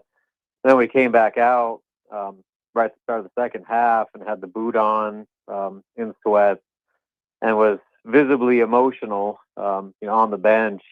It looked like kind of worst case scenario there for a minute. But the good news is that after the game, Fred Hoiberg said that the initial thought from NU's trainers were that it was just a sprain and they weren't concerned about breaks. And then as kind of further testing today, confirmed that it is a sprained ankle.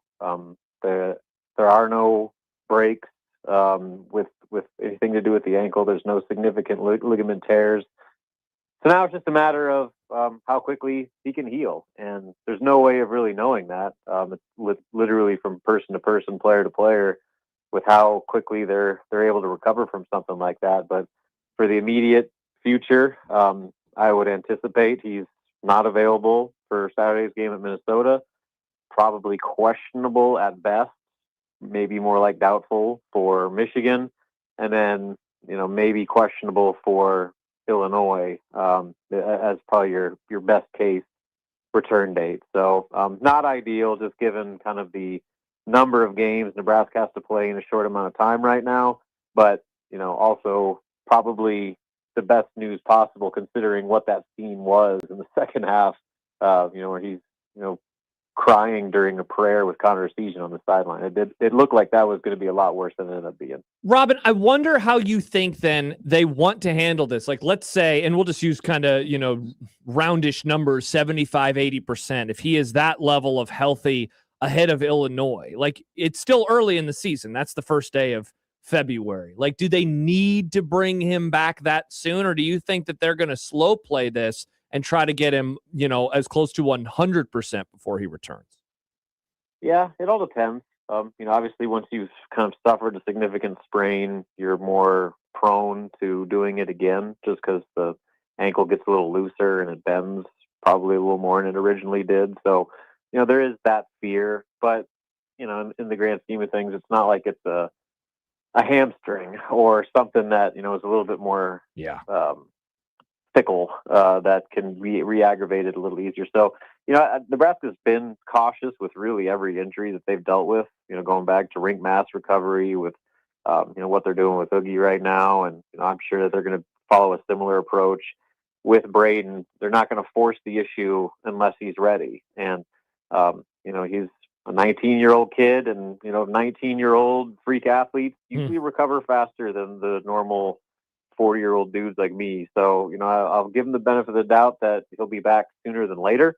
It's just a matter of, how he's feeling each day and how that recovery goes. And, with the travel Nebraska has up ahead, maybe they choose to leave him back in Lincoln. I know sometimes when you're flying, that can kind of mess with your swelling and set you back a little bit with that. So, we'll see if he travels to Minnesota and then to Michigan. But either way, I wouldn't probably look at any type of realistic return date to Illinois. And that's probably maybe on the early end of it, just considering how cautious Nebraska wants to be with it and how quickly he actually does recover from this. So, Robin, we saw that Jared Garcia saw some minutes in his stead. What do you think is the plan then moving forward? Yeah, Garcia is the next man up.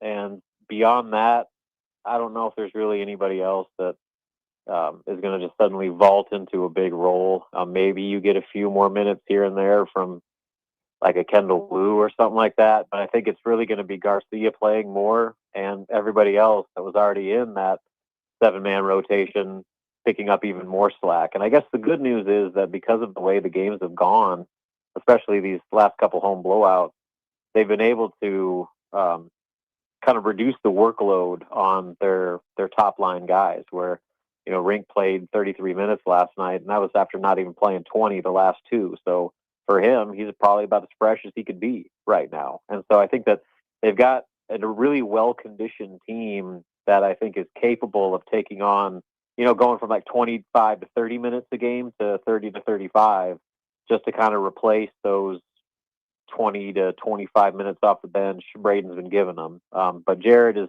clearly the next guy who's going to see a bigger role. And, everybody goes back to that Illinois game. They probably don't win that one without Jared Garcia. So he's proven that he can be a productive player in critical moments. And he's not the type of player Braden is. He's not the shooter Braden is. He's probably not quite as dynamic as Braden is, but he can do some things that Braden can't too with just his size and maturity. And, he's a capable enough 3-point shooter. So I think Nebraska should be okay in the meantime with Garcia playing more minutes, but there's also no sugarcoating it that any game that they're playing without Braden Frager is a blow because of how unique he was to everyone else on that roster.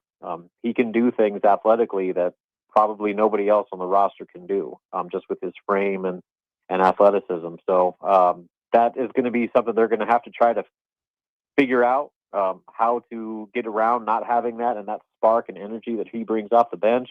But I do know that they feel confident in Jared taking on a bigger role and, really embracing that next man mentality that they're going to have.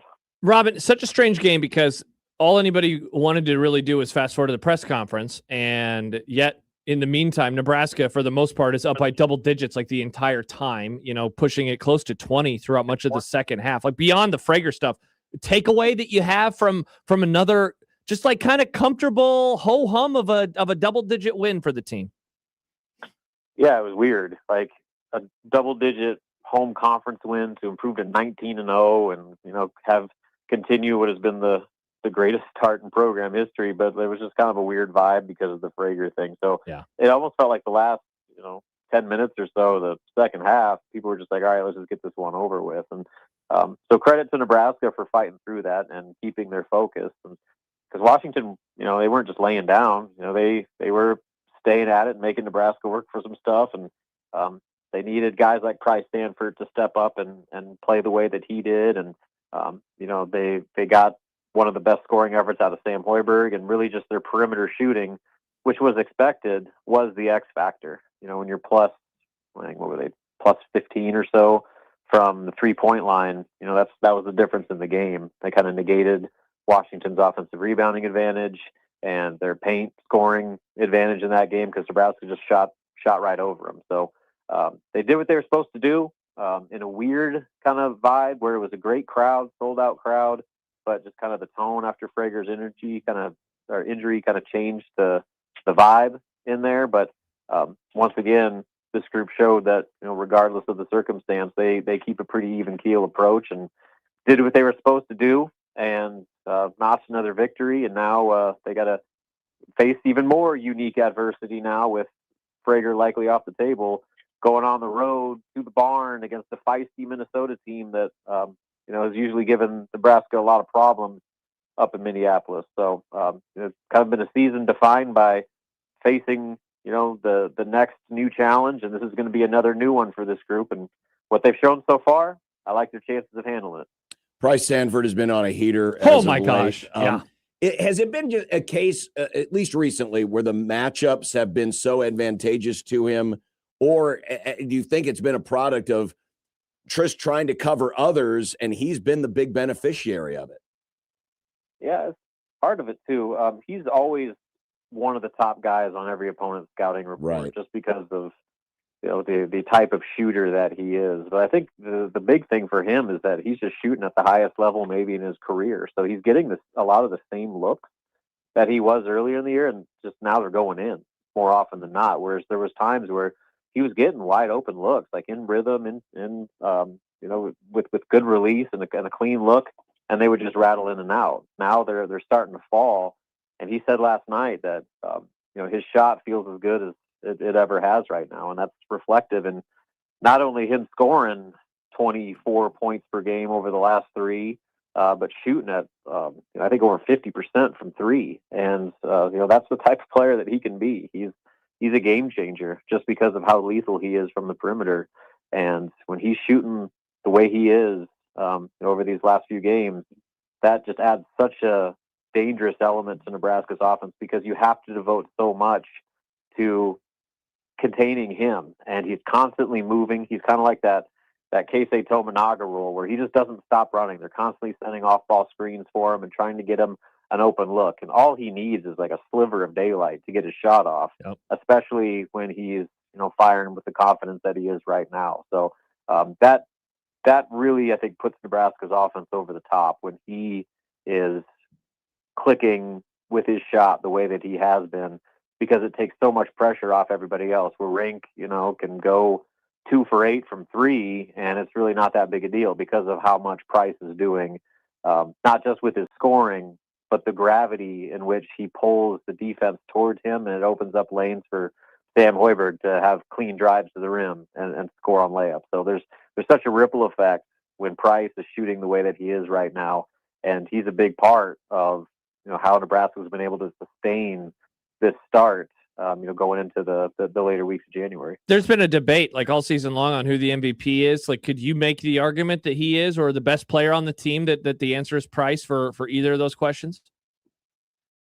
Certainly up there, but there's a few guys you can name. I put Sam Hoiberg in that conversation. Sam Hoiberg is maybe one of the most valuable players in everything that Nebraska does on both ends of the floor. And then when he's scoring at the way that he's scoring now, that's kind of really escalated his importance on this team. And when he had 14 points last night, that was the second most points he's ever scored in a Big Ten game. So I mean, he's doing everything for them right now. He's their leading rebounder. He's got one of the best assist to turnover ratios in the country. He's hitting threes. He's finding crafty ways to score at the rim over much bigger front courts. Like, Sam's doing everything. So Price is definitely in that conversation. Rink is obviously going to be in that conversation. Braden before his injury, certainly was playing as well as any sixth man in the conference. But to me, Sam Hoiberg is the heart and soul of this team, and he just does so much to impact winning. Where Price, you see him a lot just because of the scoring and the threes that he hits and all that stuff. But when it comes to just those winning plays, those 50-50 balls, the steals, the ball security, the rebounding, the scoring, the defense, like there's probably not a player that does as much to help Nebraska win as Sam Hoiberg does. And there's a reason why every single opposing coach who has talked about Nebraska this season singles him out above anyone else as maybe the most important glue guy on the roster, maybe the best glue guy in all of college basketball. So, Robin, our last guest who covers the New England Patriots, Chad Graff, he is a Nebraska fan, and so we gave him the opportunity to ask us questions. Yeah. And so this has become a new bit now where all of our guests get to ask us questions now. So anything you'd like to ask us, Rob? Great question, John. Okay. I'll ask you: are the Rams going to get it done? Because my fantasy football dynasty league is so heavily invested in the Rams that I need them to win to have a chance at winning this fantasy championship. So put my mind at ease and tell me that the Rams are going to get to the Super Bowl and take care of business. You have a fantasy league that goes in through the playoffs? Yeah, it coincides with the actual playoffs, and it's kind of just like a game of attrition, where like okay, okay, so like at the end of the regular season, we play all the way through week 18. Any real life playoff players that you have on your fantasy roster, you carry over into the playoffs, and there's a redraft to fill out any remaining spots that you might have. So okay, it's kind of one of those things where you hitch your wagon to a couple teams and hope that they make it all the way, and you have the most players standing in the end. And so if it's a Rams-Patriots Super Bowl, I'm going to be in a good spot. But okay. The big one's the Go Rams. Patriots, says Robin Washit. Wow. Never thought I'd see the day. Well, if we're not in there to beat them, who else is going to do it? That's probably true. I mean, it is the one team that managed to figure out how to do it. I actually feel good, Stupid team. If you look at the two games, the Rams have had game control in the Seahawks in probably, let's see, they've played 8 quarters, overtime, we'll say 9 quarters. They probably had game control in 6 of the 9. I was going to say 5 at least. They've been able to move the football. That has not been the issue. And of course, Seattle is predicated on defense. And it seems like the Seahawks are kind of protecting Darnold right now. And without having Charbonnet in the game, they're going to be down a key running back, especially on third downs. I know that, what's his name? Kenneth Walker had a big run against the Rams in the second game. I feel weirdly good about this. Normally, I'm very pessimistic, but I feel weirdly good about I wanted this. to hear. I needed that. And of course, you have the MVP on your side. John has famously been really bad at predictions, though, this round robin. So maybe you shouldn't feel good about this. Oh, no. Well, it was a fun fantasy season while it lasted. Yeah, it is. All right. Well, good luck with that. And are you going up to Minnesota? Yep, heading up tomorrow, and hopefully I don't get shrapnel from exploding trees. I don't know if you saw that thing, but what's up with that? It's going to be cold, John. It's going to be cold in a lot of the country. It's been cold before, but what's the deal with the exploding trees? It's going to be so cold. Apparently, it reaches a certain point that the sap inside the trees freezes and then expands, and it's like a pothole, but for trees. Yeah, it blows the tree up. I never knew that was a thing. Do we have pictures of this happening? For my trip to drive right into the heart of it. Do we have YouTube videos of this happening? I want to see an exploding tree. Yeah, I didn't I thought it was some joke, but apparently real scientists. I mean, it's not going. It's like stuff's going to fall over is what would happen. Oh well, okay, so they just break it. I mean, it's. I don't think it's like a stick of dynamite goes off. Yeah, man, I was kind of. Yeah, you wanted trees to actually explode. Well, I would be curious to see how it would look. Okay, I mean, just like this, it would be trees laying down. Suddenly. Oh, okay. Yeah. Well, all right. Yeah. Good luck, Robin. Travel safely. All right. Yes, travel safely. Robin Wash at HuskerOnline.com, who joins us every Thursday. By the way, appreciate the update, by the way, on Fraker. Yes, speaking of weather, John, news for you. Bellevue Public Schools closed tomorrow. What? Because it's going to be cold. I appreciate safety first. Just like John does shows from home all the time because it's cold. No heaters, no furnaces. It's about the bus stops, John. The schools, they pick up the students well before the sun rises in the morning, and the kids would have to stand outside at their bus stops and freeze to death. They won't freeze to death. You can guarantee. Yikes. Well, I bet that's what that Chiefs fan thought a few years ago, and now he doesn't have an arm. Well, that's because he was probably hepped up on booze and maybe don't tailgate tomorrow either. Folks. Just don't let your kids tailgate tomorrow before school. Well, they won't because there's no school to tailgate for tomorrow. Paul says kids are soft. Corey says soft. Has there ever been tailgating before school? Wow, what a great question. 402-951-1620. Kids are exploding at bus stops, writes Charles, from the cold. What would a third grade kids tailgate consist of? Oh, Nick, you're closer to third grade Kool-Aid, than we are. Oreos, Uncrustables, Capri Sun over Kool-Aid, gummy worms. Yeah, I'm sorry, I'm dated. Yeah, the Sour Patch Kids. Sour Patch Kids. Yep, that sounds about right. Probably all huddled around a TV watching SpongeBob. I don't know. I don't Maybe know. a Feastables. I don't know. Maybe we need to do our shows from home tomorrow. It's gonna be a little cold. I don't know. No, I'm definitely going to be here tomorrow because tomorrow night I'm going to see my friend Frank Caliendo. Oh, awesome! At the Funny Bone. That's very exciting. But by the way, people always call kids soft today. It's people your age that are making these decisions. So don't blame the children. Blame the Gen Xers. Gen X. Millennials aren't making these calls. We're Yes, we're not in charge yet. Yes, you are. Someone of the is- schools? It's people your age. There's It's 30 and 40 somethings in there. Yeah, but they're not the principals or the superintendents. Those are in there. I bet they're Gen Xers. Let's find out who the OPS superintendent is. No, Well, I it's guess Bellevue. this is Bellevue. All Right. Bellevue. Oh, now we're both Googling. Yeah, I'm looking up Omaha Public School superintendent. Either way, I bet millennials and Gen X alike appreciate a good concert. Yes, they do. Tell me more, Nick. Because we have tickets to give away. Okay. To George Thorogood. Awesome. Nice get. And the Us. Destroyers. And the Destroyers. And the Marshall Tucker Band. Not the Exploding Trees, though. No, not Exploding Trees. So how are we giving these away? Last night. If you can tell us the age of the Bellevue superintendent, is that what we're going to do here? Is that what we're going to do here? That'd be pretty good if we did. We'd have to get the answer first the on our end. superintendent is Dr. Jeff Rippey. Yeah, no, Dr. Jeff Rippey. There's no millennial. I don't know. doctors. He kind of looks old millennial-ish. I'm just going to go ahead and credit him to your generation. Well, the OPS guy is definitely one of you. Look at this guy. I'm from Gen X. He's a boomer. I like Nirvana. He's a boomer. Okay, interesting. So here was you heard the call of the play, but then at the end of the game, as we were wrapping things up, you don't even have the drop ready. I didn't know if you wanted the long one or the short Well, one. I want the long one because this We're playing the whole damn thing again? Well, it's not that long. Okay. And Creighton improves to 6-3 in the Big East, 12-8 overall. And I need a drink. Ha!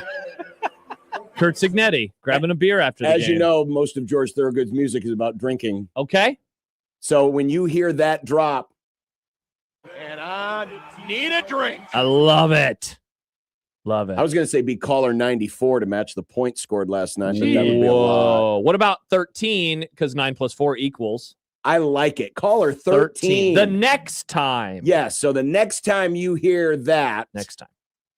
And I need a drink. Next time, callers. Next time, be caller 13, and we're going to get you hooked up with concert tickets to see George Thorogood and the Destroyers. When are they coming?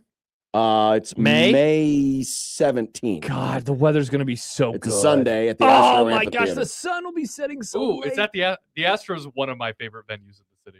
Yeah, that's the one over in Papillion. Yeah, it's great. Didn't it used to have an old name? I think I it's went there in the olden times. Indoor Astro and kind of feels outdoor like an now. old name. It's like it's Like a- futuristic old. Oh, there you go. Like the Jetsons. Yeah, what do they call that? What's futuristic? Retrofuturism. Retrofuturism. That's like Severance. Tight. Awesome. So next time you hear that, be caller 14 or 13. You say 4? You said 13. 9 + 4 = 13. 13. Yeah. It's got to be your bowl. And how many do we have to give away? 4 pair. All right, so we're going to do this 4 times. Tight. Let's do Between it. now and 6 o'clock. Awesome. So be ready I need a drink. on 1620 The Zone. And I need a drink.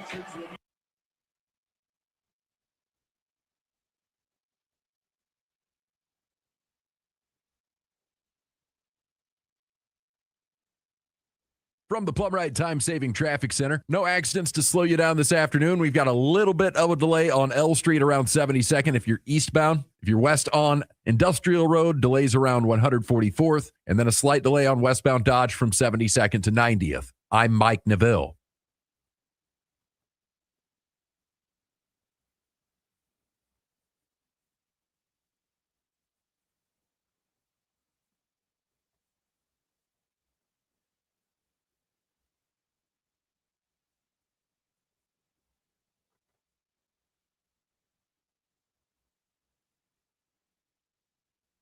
No matter what stage of life you're in, Bankers Trust has the full suite of financial products, services, and expertise to help you fulfill your dreams. Experience high-touch, personalized service in personal and commercial banking, lending, and wealth management from Iowa's largest privately owned bank. The team of experts at Bankers Trust is ready to serve you. Stop by their location at 192nd and Dodge or visit bankerstrust.com to see how they can make a difference for you. Bankers Trust. Member FDIC.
I'm Connor Happer. Join John Bishop, Josh Peterson, and myself for the Creighton Athletics Hour, talking all things Blue Jays each week. It's the Creighton Athletics Hour Wednesdays, starting at 6 o'clock, only on 1620thezone.com, your Zone mobile app, and 1620.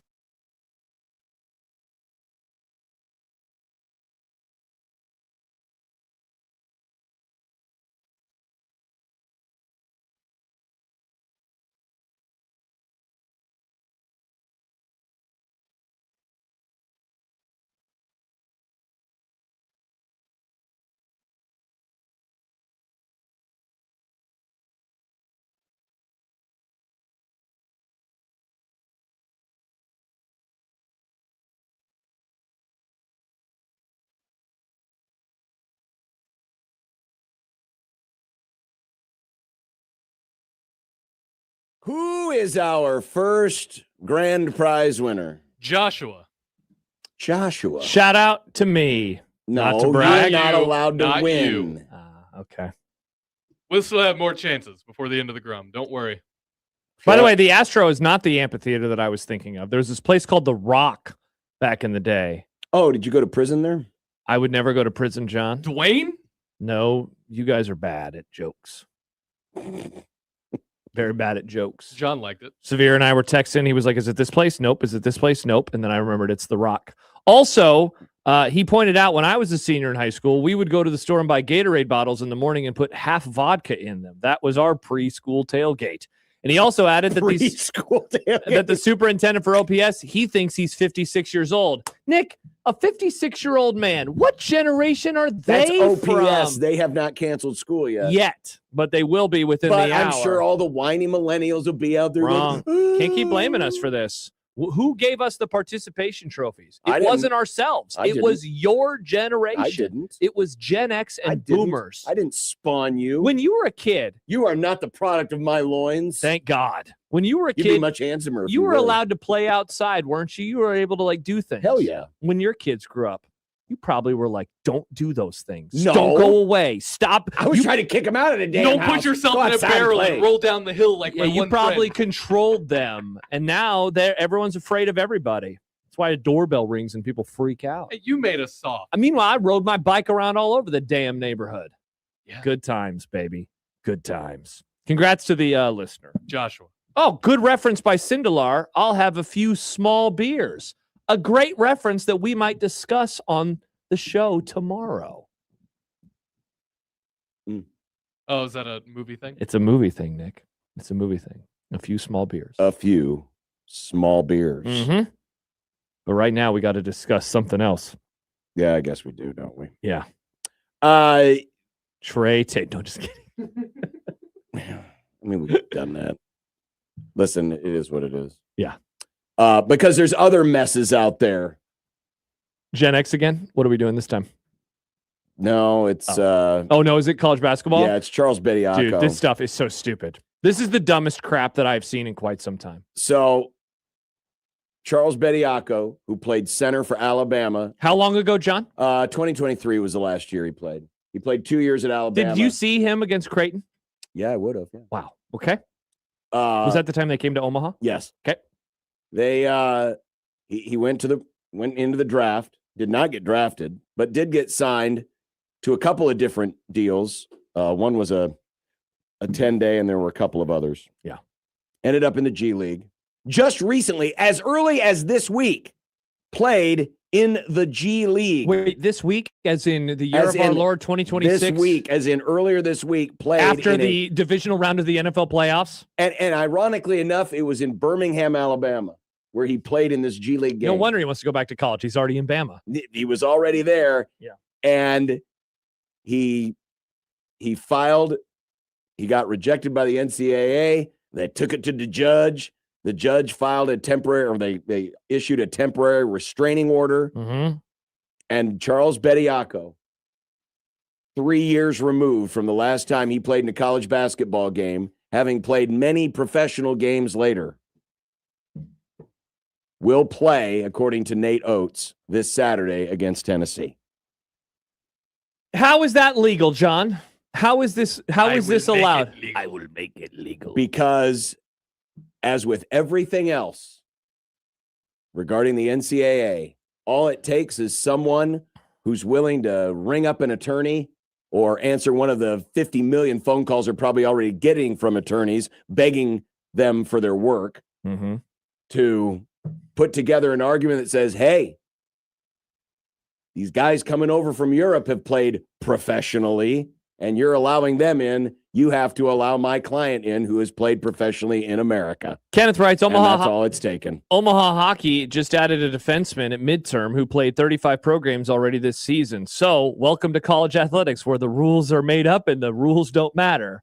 Nice whose line is it anyway drop. There are rules, but they don't. They're not enforceable anymore. There was a great write-up this morning from Sam. What do you think it is? Vicini from The Athletic? Vicini? I thought it was Vincenzi. I can't. Well, it's I've or seen it. VEC. Yeah, I've seen his name many times, and I've never. Either way, the story, why Charles Bediako case could unleash chaos on college basketball in the NBA draft. I highlighted one passage I wanted to read you, where he wrote, Bediako made a poor choice in 2023.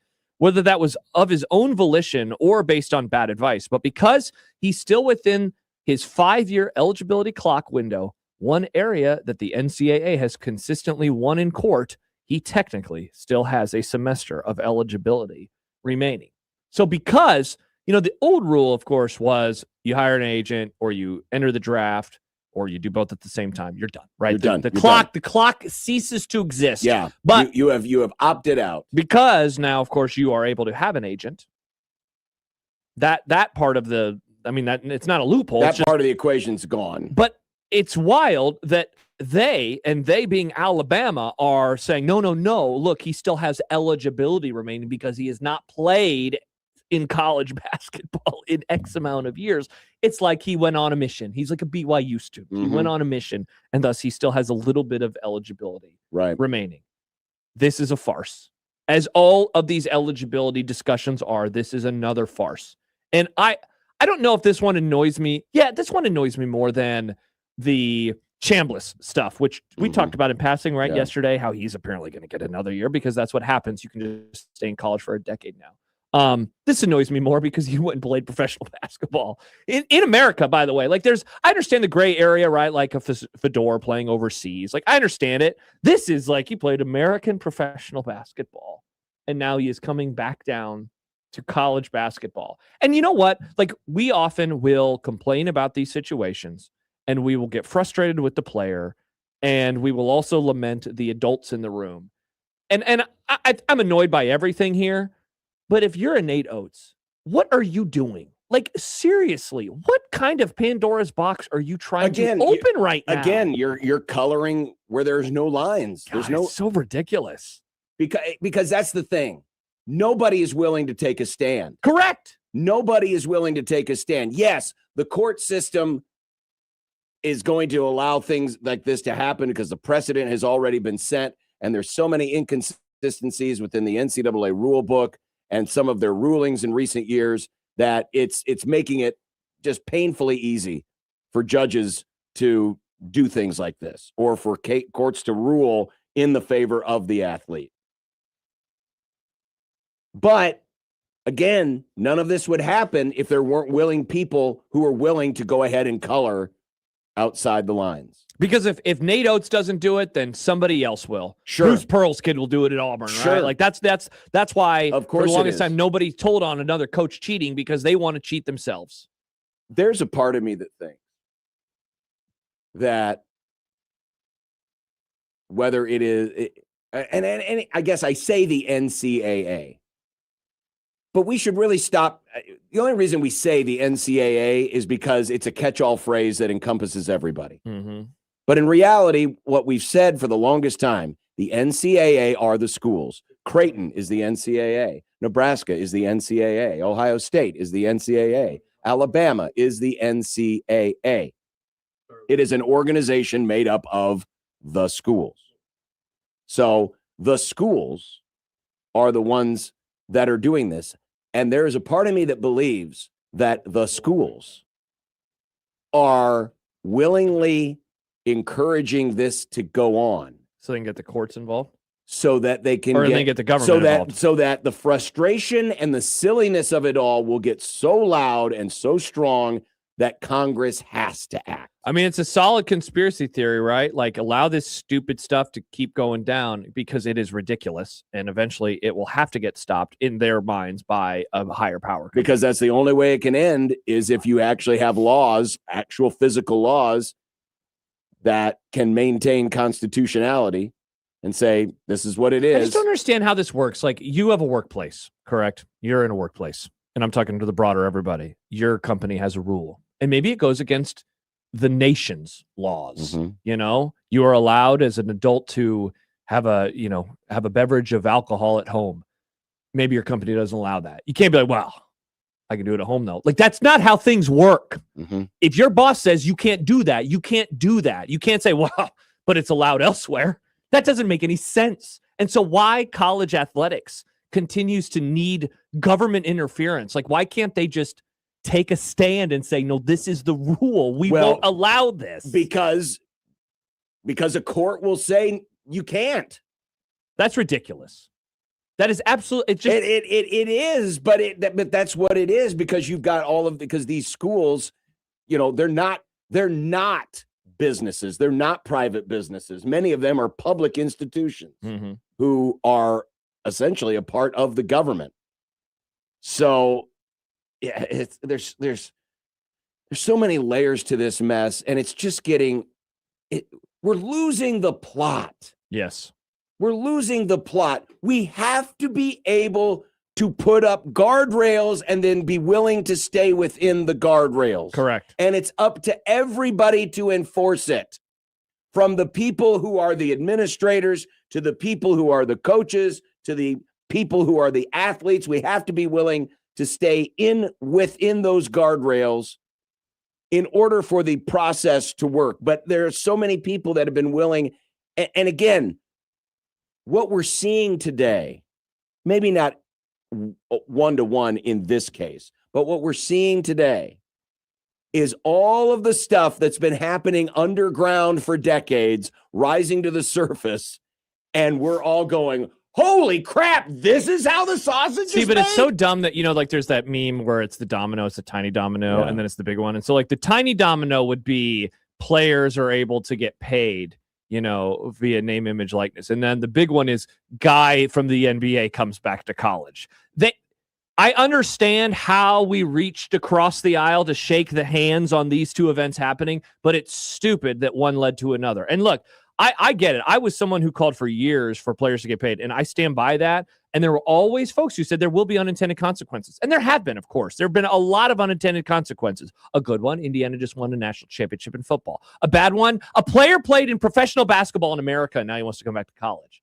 Like, that's stupid. Mm-hmm. And we all recognize that it's stupid. And so what? Whose theory was that? Or was that your theory about getting Congress involved of like, let's let the dumb stuff run amok for a little bit longer because then they're going to, I mean, if you create a big board, you know, and you're putting up a bunch of things with pins, like, look at this, the evidence continues to mount about all of the ridiculousness of college athletics. I feel like we live in such a loophole culture right now where everybody is just like, oh, here's the rules, but here's the way to get around those rules. Just about everything. I mean, we've been living that way and with the tax code and with a lot of other things for a long, long time. Yeah. Now it has come to roost in sports. Yeah, Peter says, since there are no enforceable NCAA rules now, do you ever see a high school basketball player graduating in December, joining his college team, and being immediately eligible?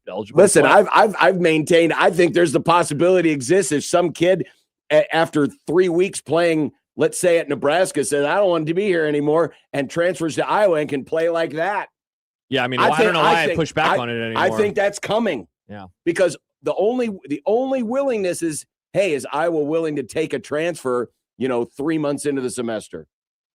And if they are, I was talking to someone yesterday who was a longtime employee in major college sports.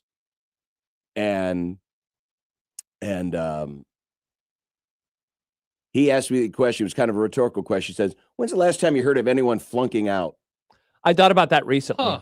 When's the last? I mean, this used to be a big deal. That player X was suspended because their grades were poor. They weren't passing their classes. When's the last time you've heard about that? I was thinking about that from the other perspective of when's the last time that you heard about a player? Oh, it came up because of the lineman that Nebraska thought they had. Now he's going to Clemson. Of when's the last time you heard about a player who couldn't get into Nebraska because of grades? Right. Because of grades. Like those conversations are kind of gone by the wayside. Those ones especially. Because all it takes is the institution to say, you know what? We'll let it slide. We don't care. Because we want our football team to be great. Yeah. Caller Ben wants to know if this means Casey can come back now. Maybe Casey. Well, he probably was out of eligibility, but again, eligibility is pretend. Yeah, it's a construct. Yeah. Eligibility is a construct. Yeah. And again, shame on a lot of people, but I mean, Nate Oates says there's a lot to dislike about that guy and how he's handled things over the last few years. So if I can, get on my soapbox about him for a little bit longer, I guess that's fine. But like, it's stupid, and this like fear again of other people doing it. So I got to do it too. It is the reverse of jumping off a bridge because somebody else did it. I'm going to make sure that I jump off first because I know other people would if it's not going to be me. Yeah. Or I'm going to sneak jump off this bridge, and I want to make sure other people don't see me sneak off this bridge. Sure. Yeah. Yeah, definitely. I'm doing this thing. I don't want other people to know about this thing. I'm going to. But everybody knows. Yeah. By the way, we're watching. We got. Thanks a lot, John. Well, this is a great throw on Super Bowl 30. Well, this was a great Larry game. Brown is 2 pick sixes. Yeah, but this was a good game. Turdy. Nice. We're watching Super Bowl 13. Yeah. And occasionally I'll look up and they'll have the graphic and it'll show the player and the school they came from. Yeah. A lot of the stars in this game did not play at major schools. Well, gosh. Jack Lambert was Kent State. Staubach was Navy. I saw New Mexico State. Staubach was the Navy. Well, now Navy at that time. Yeah, I guess they were still like a late power. stage power. Louisiana Tech, Terry Bradshaw. Of course, Joe Green, North Texas. Yeah. So many Hall of Famers. Because they didn't have the portal. Well, they didn't have the portal, and college football. It wasn't just 2 conferences anymore. That's true. Before players were getting paid to play at schools, Josh. Legally. How old is this player? Asked someone from the 402. He is. Bediako's probably, I'm guessing, to be about 25, right? Let's see. Charles. I guarantee you there are college players that are older than him right now. He is right? 23. Oh, 23. Well, there's that one guy who plays for Gonzaga. Yeah. That guy's like he's almost Nick's age. He's still playing college basketball. Ridiculous. Get a job. Stop hanging out with college-aged kids. Get a job. In the words of George Thorogood, get a haircut and get a real job. Nice. Clean your act up and don't be a slob. And listen for drops. Get it together like your big brother Bob. Why don't you? Nice. Get a haircut and get a real job. No, that is not the cue to call. Not yet. No. But there will be another one. There will be 3 more today. There'll be 3 more today between now and 6 p.m. Awesome. When we come back, we do have I Don't Care. Oh. Also, I've been meaning to get to this. Okay. A survey that was taken of athletic readers of The Athletic. Oh, yeah. You've had this on the prep sheet for like 2 weeks. About college football viewership and what you prefer. And by the way, I know you're a TV ratings guy. I'm not, but the championship TV ratings came out. Yeah. Second most watched natty of the playoff era.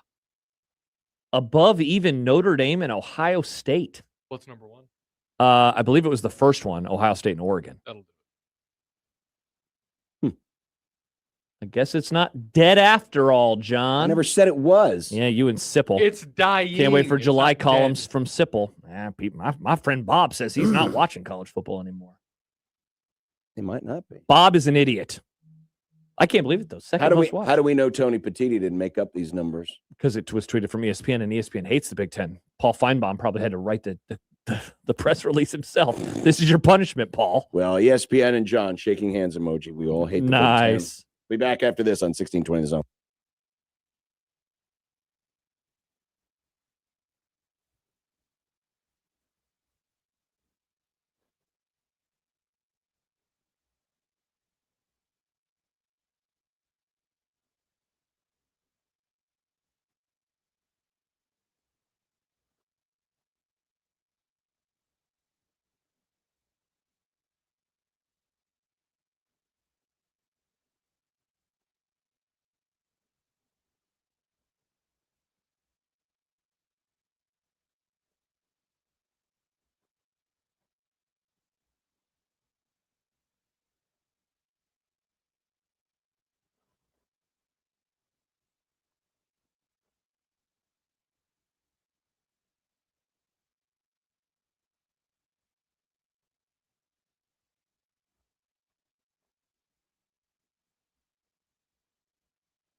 By the way, we don't need to do a sports flash for this, but the Ravens have their new head coach. According to Adam Schefter and sources, Jesse Minter, the defensive coordinator of the Chargers, will become the new head coach, 5-year contract.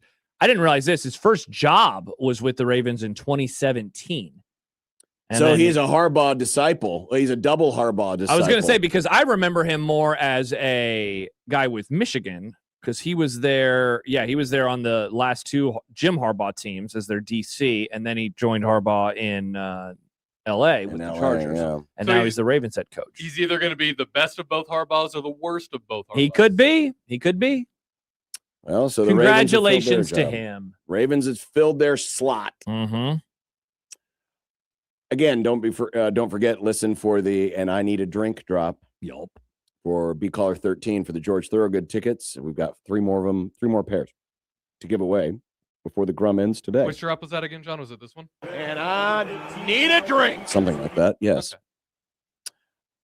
So the Athletic, polling their readers, and of course the folks who subscribe to the Athletic and read all of their college football stuff are hardcore disciples, consumers of college football. They did a viewership survey on what they prefer.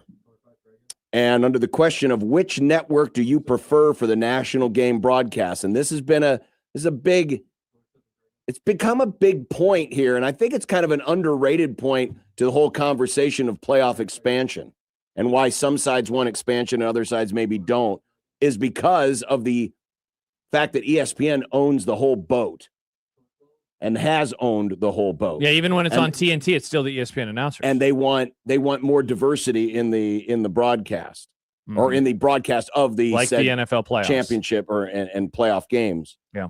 But when you look at the results of this, 63% said, which network do you prefer? ESPN/ABC. Obviously, it's all one big happy family. CBS, a very distant second at 15%. Fox at 12%. NBC at 7.5%. TNT 1.2%. And the CW. God bless you. Vote for the CW. The people, big Tom Brenneman fans. 0.9%. This might be the last time I wear a headset. Who would your pick be? Ooh. And if I say ESPN and ABC, you can choose your broadcast crew. You don't have to just do Fowl or Herb Street, because there are national games that are also McDonough and McElroy. I want to say NBC because I think their presentation looks good. You love Blackledge. I do love Blackledge, but one of the problems is the last couple of years, they have been given such dog games. When they get a great game, it's awesome, and it's like a surprise. Right. You know, like they had the Nebraska USC game, which rocked last year. They had, I'm trying to remember, they had the Oregon Penn State game. They do just such a great job. Yeah. I'm with you. Presentation is good, but weekly, they don't really have the best games. No, they don't. They don't. That's my favorite crew. It's that and the McDonough McElroy games. Look, I used to be a huge mark for Brad Nessler. I think he has passed his prime. Certainly the Fox broadcast could use a lot of work. Yes. You know, that's the problem, is a lot of these ones, like they they're kind of old and stodgy. Like there needs to be some changes. Our friend Charles Davis is going to be on CBS's college football. That's right. So like, let's see what happens with the voice, because I have to imagine Nessler's getting closer to retirement. And so that'll be interesting to see what a new CBS crew looks like in years to come. Who is your favorite broadcast team? The Fowler Herb Street Holly Road team got 32% of the vote. Let me blow this up. That surprises me. Got 32% of the vote. Now, remember, it's split many different ways, so It doesn't sound like a lot, but it's split so many different ways. The McDonough, McElroy, Molly McGrath crew got 17%. Brad Nessler, Gary Danielson, Jenny Dell, CBS got 12. Is that 12 or 13? 13 sorry. Yeah. Gus Joel and the All-American Girl. Terrible. 12.9%. And then it drops off pretty steep. Noah Eagle, Todd Blackledge, Catherine Tappan, only 5%. Joe Tess, Jesse Palmer, Katie George, 5%. And then it really trickles off after that. Xavier says, remember how bad Fox was when they had the national championship? They were terrible. And now I think they're worse. Joel just trying to troll all the time, and then Gus, screaming. It's a bad broadcast. It's so tough. It is a tough. And they get big games every week. Every week they have big games. It is a tough watch. And then who would you consider their number 2 crew? That's not the Benetti RG3 crew, isn't it? Isn't it Brando that's kind of got? I don't know. It kind of switches. Sometimes it seems like it's they don't really have as steep a pecking order as ESPN. No, they don't, because sometimes Benetti does the Friday games, sometimes Brando does. I enjoy RG3. I know he's not for everybody. I don't mind him. I think Benetti I'm a huge Jason Benetti fan. Friend of the Grum, Jason Benetti. And so you put him with just about anybody and it'll work. But the problem is, if you want to consider the Brando, Devin Gardner crew. No. It was terrible. Nebraska fans really howled. And I know Nebraska fans like to howl about the announcers. It was rough. But this was warranted. Yeah. Remember when they were trying to say Nico Iamaleava? Remember that? That was rough. That wasn't very good. Yeah. Let's see. Who is your favorite analyst, broadcast or studio? Herbie, 24%. Nick Saban, 13%. Joel Klatt, 9%. Greg McElroy, 6.5%. Gary Danielson, 6%. Todd Blackledge, 5%. Yeah, Todd would be easily my number 1, and it's really not even close. I think Herbie is spread way too thin. He is going to have to make a choice. You would figure, but people love money, so maybe he won't. But he does a college game, he does a pro game, and he does game day. That's way too much, and I think it shows. There's also, it's so interesting watching him do NFL and then Saturdays when he does college. He is so much more comfortable calling college games. Like because he's around it more. Correct. It doesn't. I bet getting ready for NFL games, even though he has seen the players, probably feels more like homework to him. It does. That's the great way to describe it. Than in college, where not that he doesn't work at it, but NFL comes off that he's almost like he's slipping through the notes, and he's like he has 58% completion percentage, whereas college he's a storyteller. That's not my favorite crew, and him and Fowler, but at least I feel like they know how to handle it. They know how to handle a big game. I think Greg McElroy does a really good job. I really do.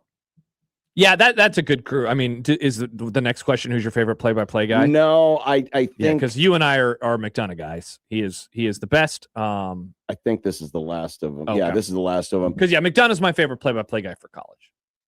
Absolutely, he does a great job at all the technical stuff. He peppers in enough opinion though too that's what brings him up a level for me. And he's sarcastic, he's funny, he's witty. I love when they're on. I love when the Fowler Herbstreit crew has like the early game on those random weeks that they do, and then you get a Sean McDonough, Greg McElroy nighttime window. Yeah, that's a great way to end a Saturday. Which pregame do you prefer, game day or big noon kickoff? Neither, but 84% college game day. I don't know what the survey said last year or in previous years. Yeah, but this feels really, really high. I'll admit, I watched more game day this year than I've probably watched in many years. You're a Saban guy, right? I do. I enjoy Saban. Yes, still have to deal with Dez. And the next question we'll talk about it, but I like the energy that Pat McAfee brings. Forget Nick's favorite announcer. Forget about the whole bro culture. The John's a bro. The field goal kicking contest is a blast. It's fun. That's a cool thing. I would agree. It's a cool thing. And there's the thing about game day that separates itself from most pregame shows is it makes you feel like you're at a party because they're always playing to the crowd. Mm-hmm. There's celebrities, there's, the bands, there's the cheerleaders. There's information there, and they still do the good pieces. And Saban, when he does the film breakdowns, is very educational, but it makes you feel like you're at a party. It makes you feel like you're at a tailgate. Yeah. And not many big noon kickoff just does not do that. And I honestly, this is not trolling. I don't watch either. I'm usually hosting a podcast on Saturday mornings and then going for my run before the game starts. So I end up watching. And a lot of it, I'm just on my computer. I'm doing some work either for the show or working ahead on some 1620 the pregame. And it's on in the background. The I enjoy pregame. The next question: how do you feel about Pat McAfee on College Game Day? 49% say don't like it. 31% say like it. 17 or 18% say no opinion. Nick wishes there was a love it option. I mean, it's like what John said. The field goal kick thing is genuinely a really pretty good cool. bit. That's a cool thing to do. It's awesome, yeah. And I think it's a good way to kind of they're not doing the mascot head thing anymore, right? No. Correct. Yeah. That guy retired. I think that's a good. I know he retired. I just didn't know if they were continuing. No, yeah, and I'm happy. Yeah, they're not. they do Yeah. picks, but yeah, they have not replaced. But this feels like a Also. good replacement. Isn't the right word, but a good new fun thing. Yeah, for it's them to awesome. do. It's a great idea. And John's right. It feels like a tailgate, and if they want it to feel like a party, McAfee's really good. I mean, we talked a couple minutes ago about the old stodgy nature of a lot of the other shows or a lot of the other broadcast crews. Like game day got old, and not just because the people on there are aging, but like it was just kind of the same thing. And we talked about it. Lee being on there for so long, it was an uncomfortable broadcast. It was. And I was wondering how it would change when he moved on from it. And it seems like people really love the energy and bringing the energy back. It's because it used to have energy, As much as I don't like McAfee, I think he's a great fit for that. How do you feel about Nick Saban on game day? 73% like it, 14% no opinion, 13% don't like The it. thing that I don't like about Saban is like all the whining and posturing that he does about what college football has become when he, as everybody at his level, took advantage of the similar rules of the day. That's the stuff that I don't like about him. And like the complaining the other day about the North and college football players coming up to the North only because they have money. Old people taking advantage of benefits that they had and then complaining later when other people are taking advantage. Fascinating. Weird. Interesting. Never seen that before. I like his analysis. He's obviously very good at analysis. And even for a show that's trying to become younger, it's funny sometimes to watch him try to fit in. Yeah. With some of the deals. But, I listen, when you have somebody like that who really, really, really knows the sport well, it's good to have kind of that anchor. It's a good balance of someone that can, ground everything and say, hey, here's what's happening in the football game. Every show needs a resident old. That's why we keep you around. Exactly. John is the Nick Saban of the Grum. They call me the GOAT. They do? Well, me and Nick Saban. Interesting. We're both GOATs. Like the animals? Xavier says, my day isn't complete if I don't start it without game day, or if I don't start it with game day. Yeah, I that's the first thing I do. I get my coffee, I go downstairs, I turn it on. College game day. And it's on the air. Mm. And it just gets you ready for the day. I love football. It gets you ready for the day. We love college football and all the trappings that come with it. No, we don't. If you don't love it, leave it. College football #1. That's what John Bishop says. Give him a shirt. I'm an NFL guy more than college. You sound like an absolutist. No. Only Siths deal in absolutes. Which in itself is also an absolutist thing to say. Interesting. You think Obi-Wan realized that when he said it? Probably not. When we come back, I don't care on 1620 The Zone.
I don't care. I don't care.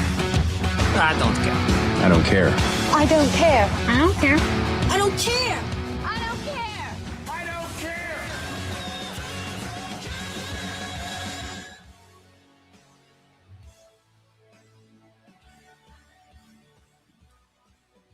Okay. I don't care. I don't care that players want to fight a salary cap in Major League Baseball. That players. So wait, what do you not care about then? I don't care that they want to fight a salary cap because guess what? It's coming. You're going to have to deal with it. And at some point, baseball's got to figure out its situation. Because so you what the want Dodgers a salary cap? Listen, it works in the NFL, doesn't it? Sure. Now, actually, the bigger problem is this exemption. Did you know this? That the Dodgers have an exemption on how much local revenue they have to share? Because, there is a local revenue sharing deal where the richer franchises like the Yankees, the Dodgers, the Cubs have to put money in a pool. It's baseball's weird version of what the NFL does in terms of media revenue sharing. Interesting. No, but I didn't because know. of the divorce that took place among the previous Dodger ownership back in 2012, they put a cap on how much the Dodgers had to share. Thus, they have a lot of extra money because they have the richest media deal, local media deal in all of sports. Baseball allowed that to happen. So that's the real reason why the Dodgers are making. So John wants a salary cap. That breaks tradition. I think you got to have a salary cap but and it breaks a floor. with tradition. What's the tradition? Not having a salary cap.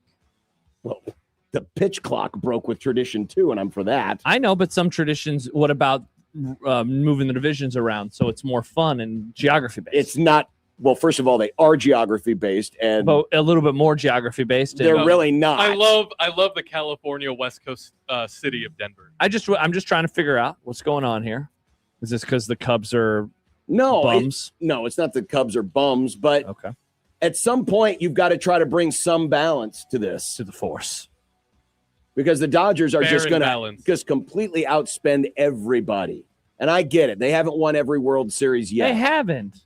Remember who won 3 years ago? Who won 3 years ago? When's the last time the Dodgers didn't get to the playoffs? I don't know. You'll have to tell me. It's been a long, long damn time. Yeah. And listen, the Dodgers are just they're in the Nate Oates of baseball. But it's legal what they're doing. They're not doing anything untoward. Well, what Nate Oates is doing is legal. If the Cubs were judge doing this, said- would you feel the same way about this whole salary cap situation? Well, the Cubs aren't, so it really doesn't matter. I know, and they never will because they never will because their owners are curmudgeoning, idiots. yeah. But no, they're gonna have to deal with this, and the owners are gonna take a hard line on this. They want it bad. A very hard line on this, mainly because of what the Dodgers are doing. I wonder if they're going to lose the season. Are they going to lose the season? I think they're going to lose the season. Whoa! I don't want that. I think they're going to lose the season. Time to get into football, Nick. I really do. There's always college baseball. Now Josh. there's a key. There has to be a floor And too, so that NPB. the Pirates and other teams. Cubs. By the way, Jackie Smith, bless his heart. Oh, he's got to be the sickest man in America. Guess I'll be watching Japanese baseball more. Oh no. Man, how do you drop that, John?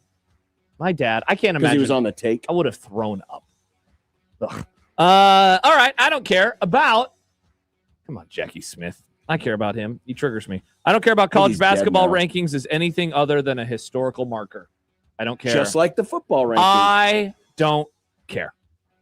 I understand. I understand why. I understand why you would be like, oh, but it's fun to be a spot higher. Sure it is. But it doesn't matter. No, it doesn't. It doesn't matter. So I don't care. And yet every Monday I see all these tweets and all this complaining and all this and that. It's cool. It's cool that they Who's have their doing the complaining? the Nebraska versions of you. Well, I'm from Nebraska. You have to be more The specific. Nebraska Cornhusker versions of you.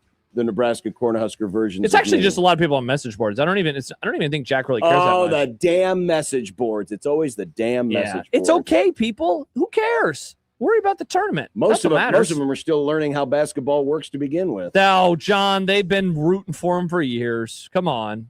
Some of my best friends are diehard Nebraska basketball fans. All your friends live on the message boards? No, they don't actually. Not That's anymore. very They're good. good people. Good- They're raising their children Good for them. All over Raising the state their of children Nebraska. to stay home because it's a little too cold. There are reports of one of the schools that these children go to being closed tomorrow. Good That's night. inside information. I'm not going to say which school district, though. We got an email regarding that we should read later, by the way. Oh, calling people soft? No. Jean-Claude Van the Raven.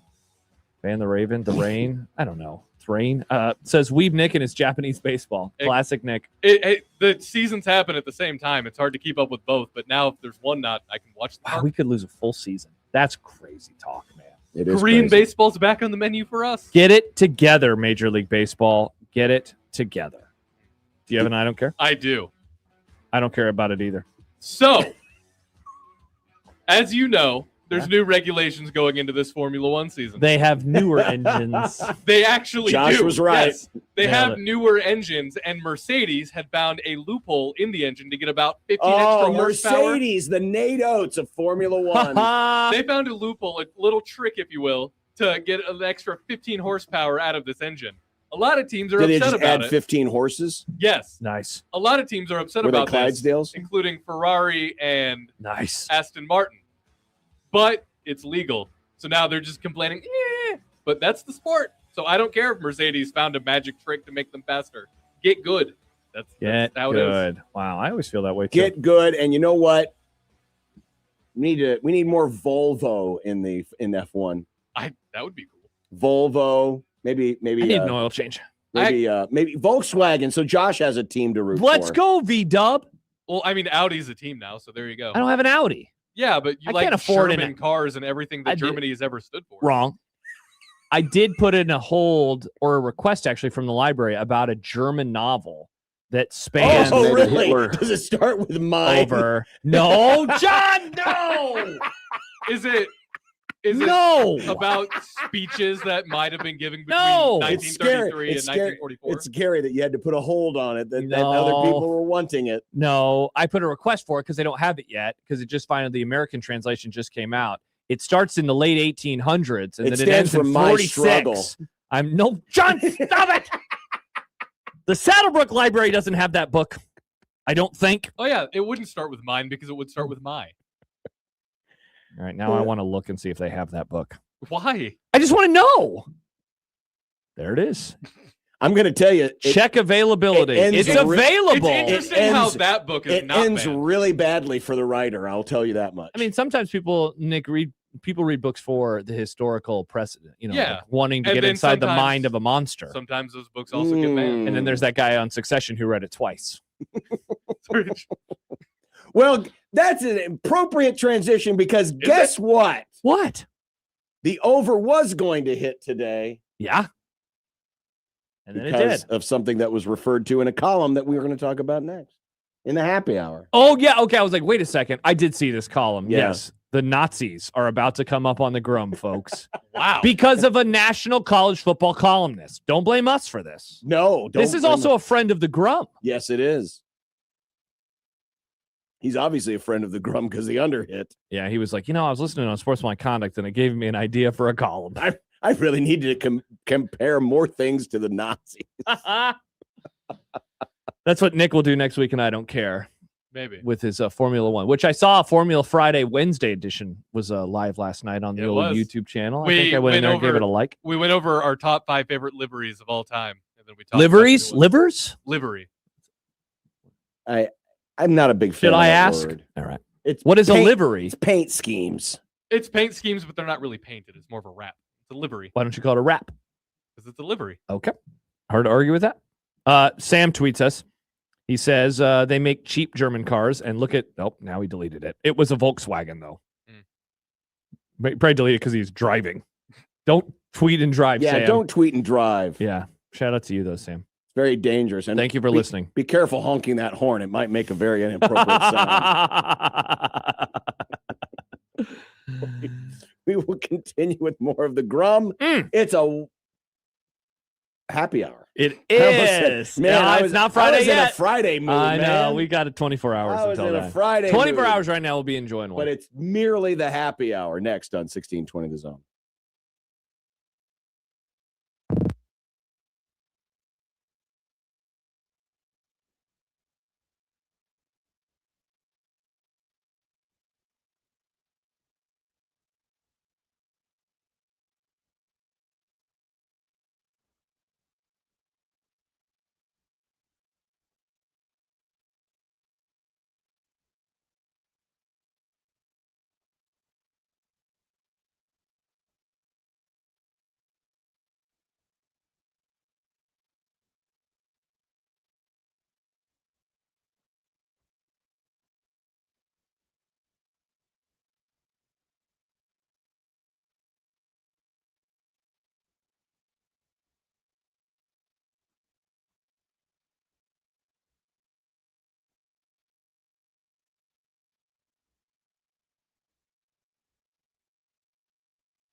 The happy hour is on the air.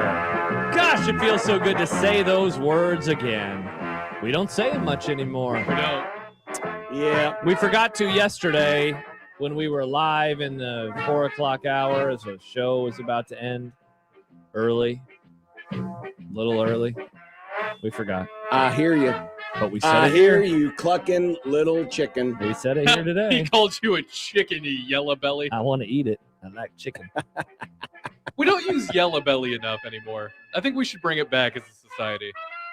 Feel free, Nick. Start calling people yellow bellies and see what's going to happen to your face. Yellow belly. I got a yellow belly for you. How about that?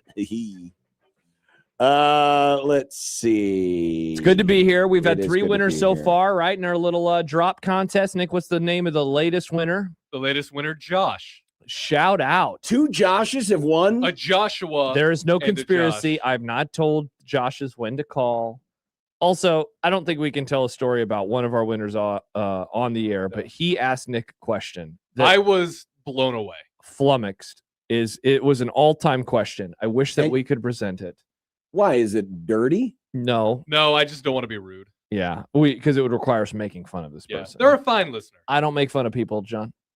I love our listeners. You always call them ugly message board dork dwellers. I call them Okay, handsome. you assume that our listeners, our friends of the Grum, all dwell on message boards. They don't. Oh, okay, my bad. Some do, but not all. That's true. Not all of our listeners live in mom's basement and wait to find out what's for dinner, which, by the way, will wrap up the segment. Which is appropriate that the people on the message boards are the ones that hate the What's for Dinner segment when literally every day they yelling upstairs, hey, Mom, what's for dinner? I don't want Hot Pockets. I want tendies tonight. Oh, I had tennies for lunch. I can't wait to tell you guys what I'm having for dinner. Nice. I can't wait to tell you. Oh, Kenneth says the best part of USC. Okay, now that's kind of mean, though. I wouldn't say that's the best part of unsportsmanlike conduct. We do other stuff, too. We talk. We have opinions. Maybe we should just turn into a cooking show. I Cook guess we talk could. show. Remember when Michael had what was his show called? Sadly, it was not in the air of 1620 the blank, because now it'd be 1620 the food. Oh, but what was the thing that Michael, he had a... I don't remember. He had a food show. Maybe it was the food show. Was it 1620 the food show? I don't think so. I'm trying to remember what this was. He's listening right now. He'll tell me. Trying to remember what this was. You don't remember the show? I think he- it was like a weekend show. Was he cooking? Was it called If It Was a Food Show? Because remember they also did that segment. We got on- a food show. We've got on the morning show. If It Was a Food Show. I thought it was the Make Omaha Great Food Again show. Maybe or it whatever that was. was on 1290. Anyway, welcome to the happy hour, everyone. Sam says, imagine hating a USC segment. Yeah. By the way, Movie Club is back tomorrow with You damn right. one battle after another. Sam also asks, what is the source of What's for Dinner hate? No idea. John just came to us one day with it, and we're like, yeah. What is it? Oh, what? No, he's saying what's the source of the hatred? Oh. There's been some geek on a message board. There's been some message board conversations about 1620 the zone lately. I don't know why. I have no idea why. And often in these comments, Josh's laugh is annoying. John is a Blue Jay honk. Also, what's for dinner sucks. Nick is too attractive. Like, they definitely don't ever They say that. never have said that. But it's always like, wow, that's wild. It's like, Josh is too negative. John is a Blue Jay honk. What's for dinner blows. Okay. I wish I was Nick. Yeah, again, they don't say those things. So Ross Dellinger, in the wake of Indiana's win, it is the 3rd straight national title for the. Are you laughing at Bigley's comment? No, I can see the thumbnail or the photo that John is about to put on the screen. Get Ross ready. Dellinger writing about the Big Ten, and now they're going to rule the world. Do you even get the reference of that thumbnail? Mm-hmm. Okay. It was funny, though, in the column he wrote, to put the Big Ten stretch in perspective of 3 straight titles, consider this. The last time the league won 3 straight football titles, the Nazis were gearing up for a takeover in Germany. The Manhattan Project began developing the atomic bomb, and the iconic film Casablanca premiered. I just want to thank Ross Dellinger for putting the Big Ten and Nazis in the same sentence. If I was him, I would have leaned into like World War II was ramping up, because then it just allows you to, World War II, not Nazis. But now I get to name this segment the Big Ten and Nazis. I would click on that link. There is a rich irony to all of this. What's that? Well, considering that the Big Ten may be similar to a Third Reich would like to be a Fourth Reich and rule the world. Wow. I mean, they do want that 2014 playoff. So maybe they want that. They want it. They pretty much want everything. Chance writes, Michigan State approves this post. Great reference by you, Chance. Great reference by you, Chance. I still can't believe that happened. It's incredible. Mm-hmm. I mean, there can be no doubt today, as of now, there's a new sheriff in town, and his sheriff is named Petiti, and he wants to ruin everything. But that the Big Ten has usurped the USC. Wow. They usurped them too. SEC. In terms of the strongest conference, the question now becomes, is this, I don't want to say permanent, because as we know, nothing is permanent, but is this how long does it last? Is this a long-term thing? Or is this kind of like, the Cowboys, quick rise to power? Hey. No, well, that's what it was. No need to throw shade, though. No, it wasn't shade, but I'm just saying. Yeah, it was fun. It was the a shooting Cowboys star, burned out bright. The Cowboys didn't have a Patriot dynasty. No. They had a nice 4-year run. And then I started watching them, and they went to hell. Yeah. Or is this something that lasts? Or is this something like the Tom SEC? Brady and the Patriots, or the SEC, or the SEC? I mean, if you think about it, I would say the SEC's run started in 2006 because that's the year Florida beat Ohio State, which is interesting that it happened against a Big Ten team. And I think it ended. I would say it ended like, well, Georgia won their last title a few years ago, but it's really when Nick Saban retired. I think is like a nice little window in time, because in that span from 2006 to 2022, let's just say, they won all but, I believe, 4 national championships. I believe the number is 4. 2 from Clemson, 1 from Florida State, and 1 from Ohio State. From, again, 2006 until 2022. Would you be willing to maybe even push it back a little further? I know it's not a repetitive list of, titles. Are you wanting to add in LSU and Tennessee? But would you be willing to go back to 96?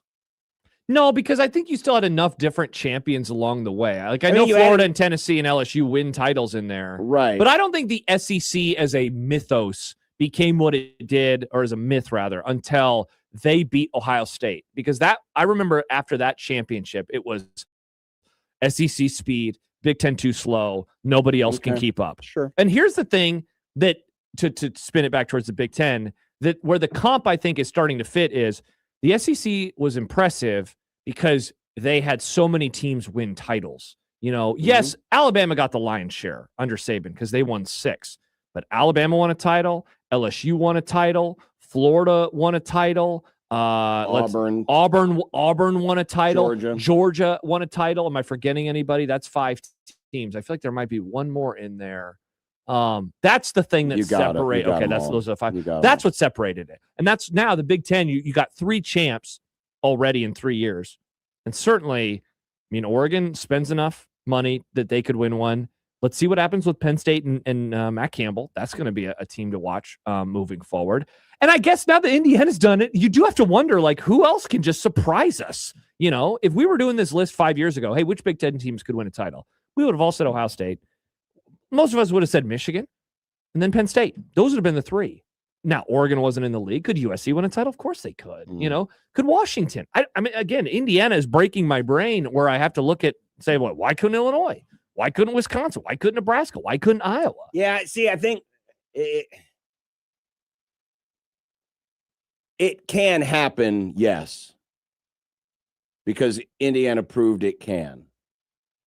But none of those programs have made the move, right?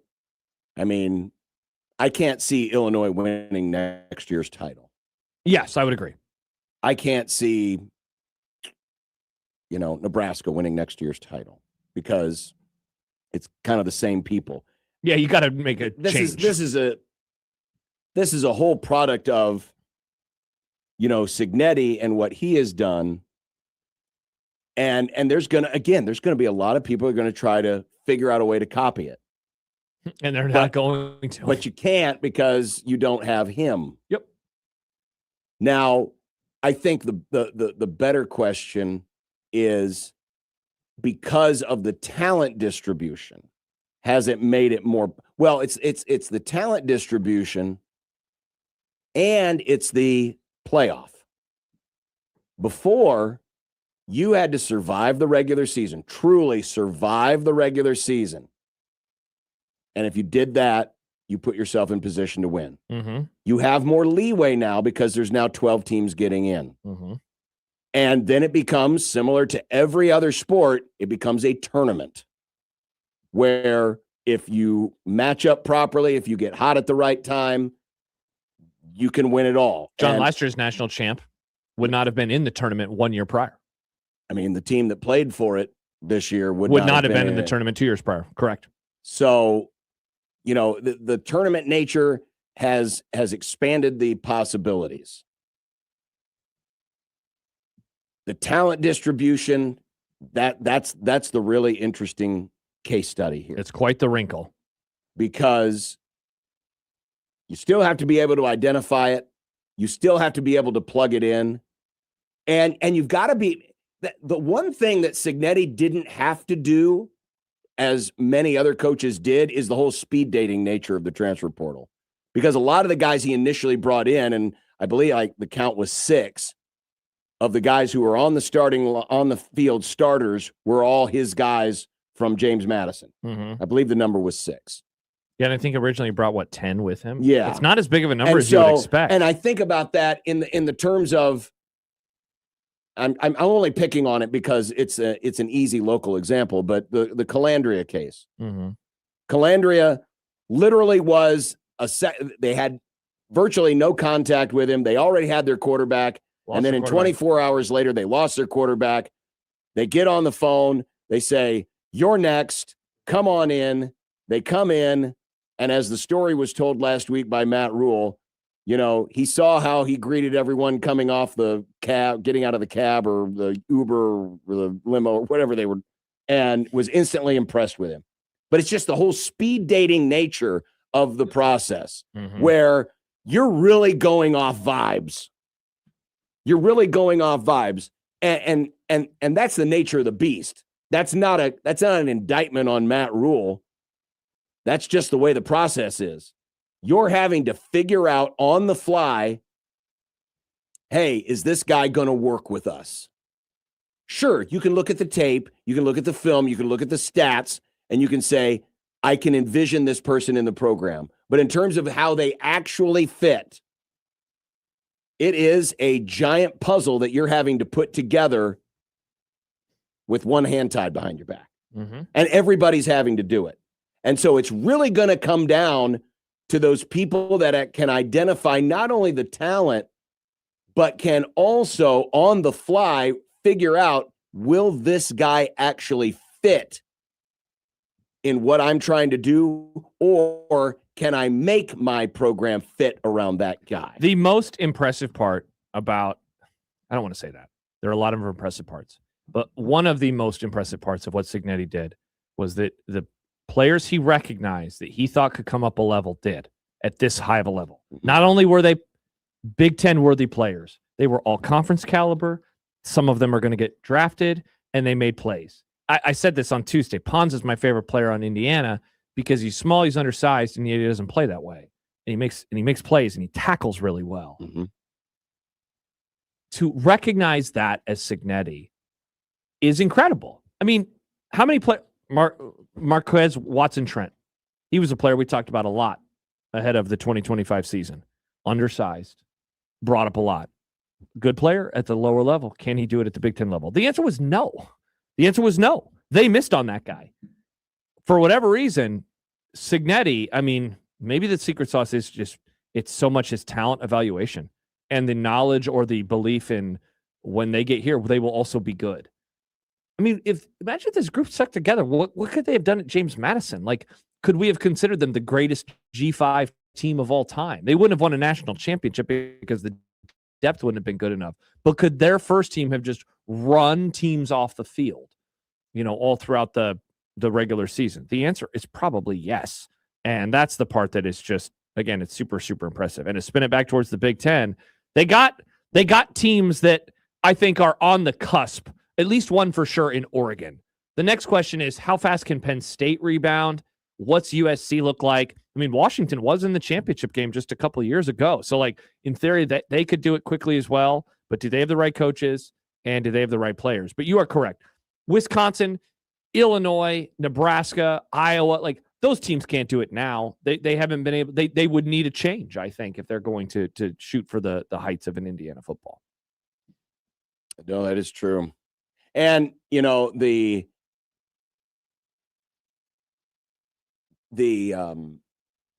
nature of how the Big Ten is able to do this now with different programs. And that's the thing, right? Because you've been waiting and waiting and waiting and waiting. It's always been Ohio State, Michigan, Ohio State, Michigan, Ohio State, Michigan, Ohio State, Michigan. And now finally someone else has joined the party. Yep. And that it didn't come from the usual suspects. Oregon, Penn State, even USC. Makes it even more interesting. I think we're going to move into an era. Is the Big Ten going to go on essentially, well, it wasn't quite 20 years, but we'll call it 15. Like the SEC? Are they going to go on a 15-year run like this? I don't think so, assuming that the sport stays intact and that the Big Ten just doesn't turn it into their own power conference.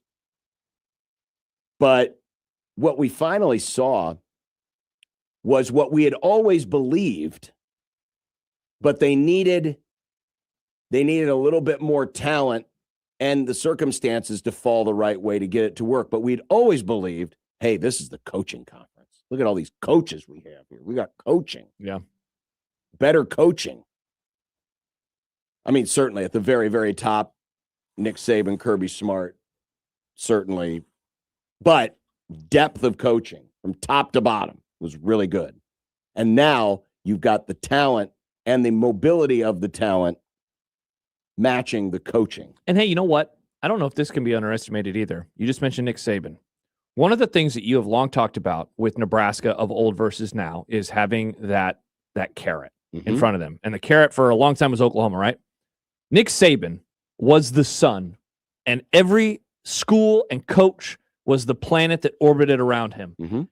And if we keep talking about how Cignetti is going to result in other coaches losing their jobs, which he will, Saban was that way for 2 decades. Everybody, and especially everybody in the SEC, was chasing him. We got to make a move to catch him. We got to hire his assistants to catch him. When that type of dominant force disappears, it's not even that Alabama has taken a step back. It is that they have lost the thing that I think rising tide. He was the tide that lifted all the boats. I know that their run started before he got there. I mean, honestly, you have almost like a metaphorical sigh of, an exhale of, finally, he's gone. But in that moment of exhale, other people stepped into the breach and changed the game. And no, I think that's a really valid point. I said this many times about Nebraska. They didn't have they always had Oklahoma to chase, and it helped make them better. And for the rest of the SEC, that person or that thing was Nick Saban in Alabama, and they're no longer chasing them because they feel like they're equals. Yeah, and going back to I know there was criticism of it. But, Saban mentioned something about, you got to pay people to come up from the south to the north. That was the thing about Indiana. Go look at all their transfers. They didn't get a bunch of Southern boys. Again, it was the James Madison group, a couple from Wisconsin, one from Notre Dame. Got a guy from Cal to be their quarterback. Obviously, the quarterback from Cal. Yeah, they saw something in him that nobody else did. They didn't go into Alabama and Florida and Texas and Georgia. Yeah. I mean, heck, you mentioned Notre Dame. Their center was a starting center for the runner-up. What did he see at Indiana that everybody else not missed? I mean, they were really great last year, but people still like, yeah, but that's a flash in the pan. He saw something. He did. And then they saw something in Mendoza, a guy who took a lot of sacks at Cal, who was fine, but he's the number 1 pick now in the draft. They recognize something, and his coach recognized something. And you're right. Like, this wasn't a team that was just imported from LSU, and then, all right, now they're all up in the north. No, this wasn't that. This wasn't that. Coming up next, we're going to get into some content. We missed the biggest story of the day locally yesterday, and for that, we are ashamed. Okay. And Todd Furman coming up to help us preview Conference Championship weekend. Let's do it. On 1620 The Zone.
I made you some Unsportsmanlike content. Unsportsmanlike content. Unsportsmanlike content. Content that's unsportsmanlike. Before we get to Todd Furman, what do we have in content? Nick? I don't know. Did John never send it? You literally just asked him to I send forgot it. to send it to you guys. It's there. You should I have didn't get it. an email either. It should have been sent. That's odd. It's fine. Why wouldn't it send? Mercedes unveiled their livery Look at what you did. for their new car for What a 2026. piece of junk. Look at what you made him do. And the nickname for Mercedes is the Silver Arrows. Well, this one, they made a design to look like it was an actual silver arrow if you look at it from above. What are your thoughts on that? I mean, I think arrows are cool. Okay, this is Interesting that the PC is falling no, it's apart. not the PC. It's Meanwhile, the I can pour coffee It's in the operator of the PC that's having problems today. Oh, you're the idiot. God. But I know I sent it. I know it was there. You're the idiot. John's the idiot. Soak that in. I'm going to enjoy this moment. Awesome. Operator error. All right, next, second question. I don't think our emails are working. That's Really? not good. I got an email just now from a listener named David. I don't think our emails are working. Said, right did you now. just make comps between the Big Ten and the SEC? I've literally sent it twice. Spelled it wrong, but it's still pretty funny. Did you send it to the wrong Josh and Nick? There's only one Josh and Nick that All I right. have. What's the question that we need to you could text him the dumb debates. You could. Or I content. literally have. I've literally sent it to what? 518, 520. Right there. Right there. That is in Nick Bob. No, that says Nick Grimm, you jackass. All right, Nick, send us another question. All right. This is more fun. It's just Nick having to guess what he's sending us. Let's see. Wow, this is tough. You can't ask You know what? second question. You know what? You're going to Let's ask a turn question. this around. What's the question that we got to make sure we get in? Yeah. The Frisco Niners are conspiracy pilled. The viral theory that their stadium and training facility being located next to an electrical substation is contributing to the rash of injuries to their players will be investigated by the team. Could this even be plausible? Why couldn't it be plausible? It sounds like this is something that could be real. Like they always talk about how many people have lived next to electric substations. But they talk and about stuff? that all the time, right? Like kids back in the 60s, they would live near something and their usually- head, they'd grow two heads. Well, yeah, it usually makes them It's a stronger. thing. This sounds like 5G gives you cancer type of stuff. No, this is not like that. This is micro. The it's- windmills are you know what killing. The windmills are killing the Frisco Niners. You know what they talk about? How if the computer sits on your junk, you might not have as high of a count of things. Like this stuff could happen. I think they should investigate it. Good job by you 49ers. I think it just adds to the hilarity of what was the disaster of that erector set of a stadium being built 40 Terrible. miles south of town. Yeah, it really is in bad. a place where there's nothing going on. Mhm. It's just like out in the middle of nowhere, which is hard to do in California, unless you're in the middle of nowhere, California. Knicks have finally Bing bong. ended their 4-game losing streak, doing so in a franchise record 54-point win over the Nets. Whoa! What does a 54-point win look like in the NBA, you ask? 120-66. Oh!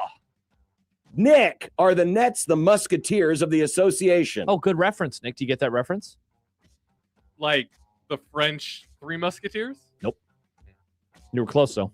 The Xavier Musketeers. Oh. Because Creighton beat Xavier by 41, but that was a month ago. That wasn't, but they beat him last night, too. If you added in scores, they beat him by 42. Good point. Uh-huh. It's a good way to look at it. Good job by the Knicks, Nick. Thanks. Happy for you. I'm glad that they're doing it.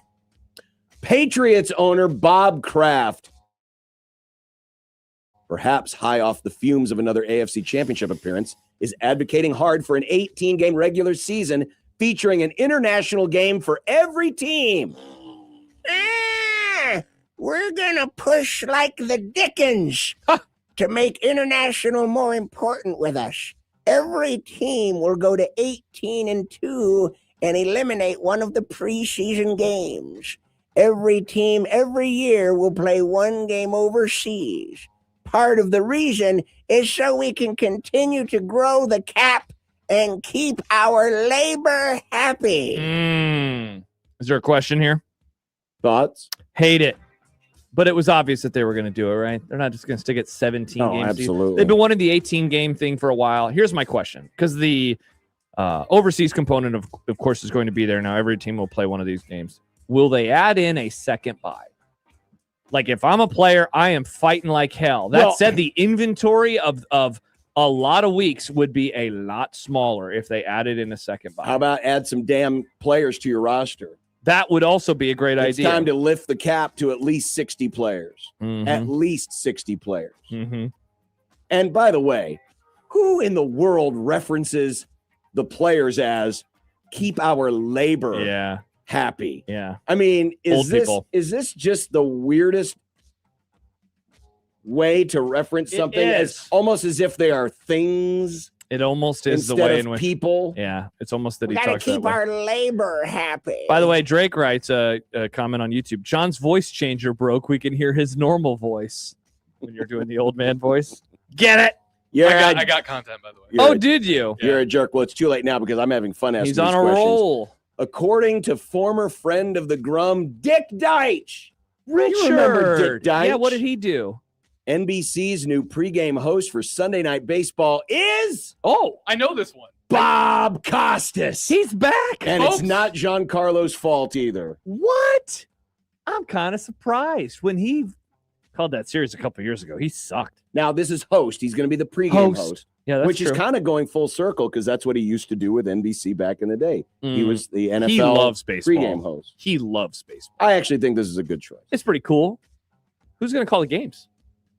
I don't know. They don't know that. I don't think Tarico's a baseball man. No. Right? Yeah, so it probably won't be No, Tarico. it won't be Tarico. I don't know who it'll be. Who's the guy who does swimming? Dan Hicks? Will it be Dan Hicks? Well, I'm sure they're going to have to hire from outside. What if they hired John Bishop? Kevin Kugler? Oh, That'd be pretty cool. Baseball. I'd rather have him go for a youth movement like Bob Costas. Wow. Got him! Put that in your Yugo and drive it, Kevin. And how did we miss this yesterday? Yeah, what is this story? According to Grow Omaha and others, Buc-ee's is coming to the Metro. Yes! Josh! Where you Let him ask? finish. Where? The home of the Gretna testicles, of course. Josh, you're Nick. finally going to get to try beaver. Settle down, Nick. Are we going to go out there? Are we going to do a show from Buc-ee's? Man, he loved that joke. Nick, look at you. loved You it. made a me joke. Yeah. Yeah. Are we going to go out and do a show from there? I would love nothing more than to do a show on the road live. for Would they Buc-ee's. allow me in there after all the trash I've talked about that place? Overrated. Bucky overrated. You've never been there. How can you say something's overrated that you've never tried? That's fair. It's my bit. I don't know. Yeah.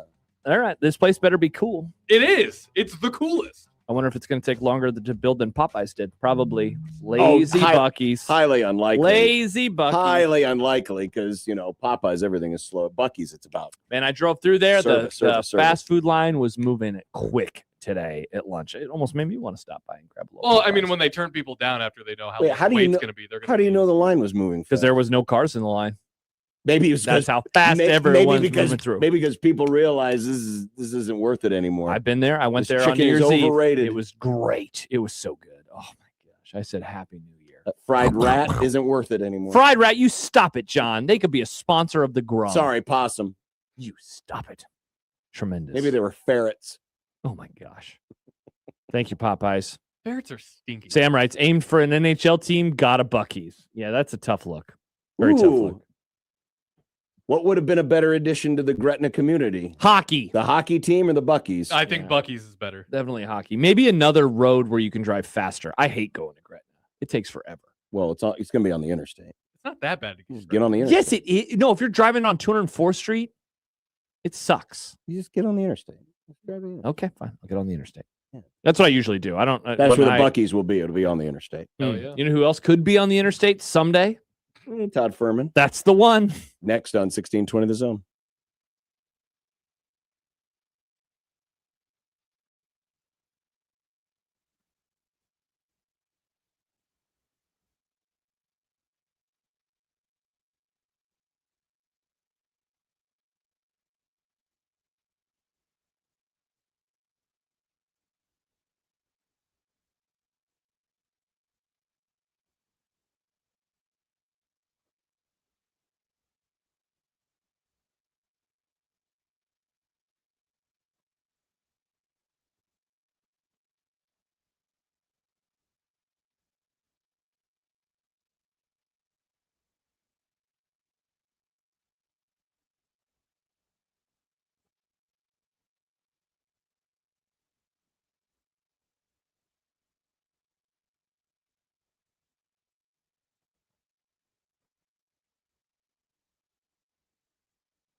There should be another great weekend of football. Time to talk a little money.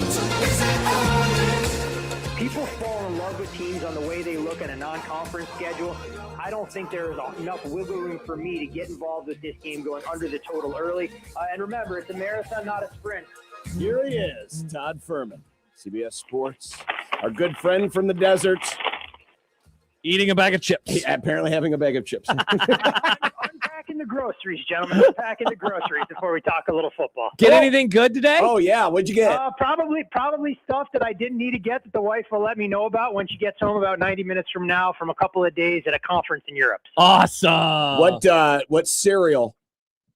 No cereal. We have a little bit of Simply Elizabeth granola. That's the wife's favorite. That was on the list. I'm not a cereal guy, but if I had to pick, it would be Honey Nut Cheerios, which makes me extremely boring as a man north of 40 at this point in my life.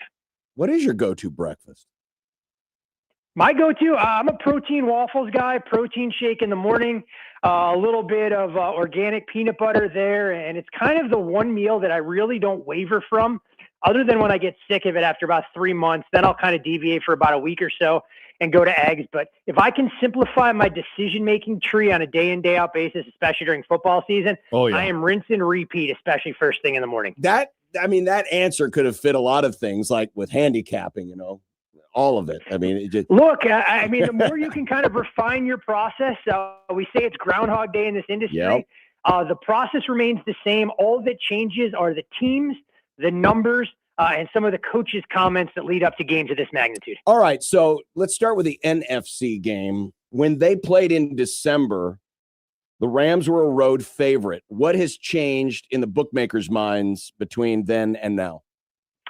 Seattle has the big win over the Rams that changed the dynamic of the NFC, and a big part of why this game is being played in the Pacific Northwest instead of at SoFi Stadium on that fateful Thursday night. And since then, the Seahawks haven't really been tested. They dominated the Carolina Panthers when they went across the country, winning and covering in a 27-10 decision, and then had 2 games against the beleaguered 49ers side where they were able to run up the score last week and lean into their defense in a workmanlike 13-3 performance.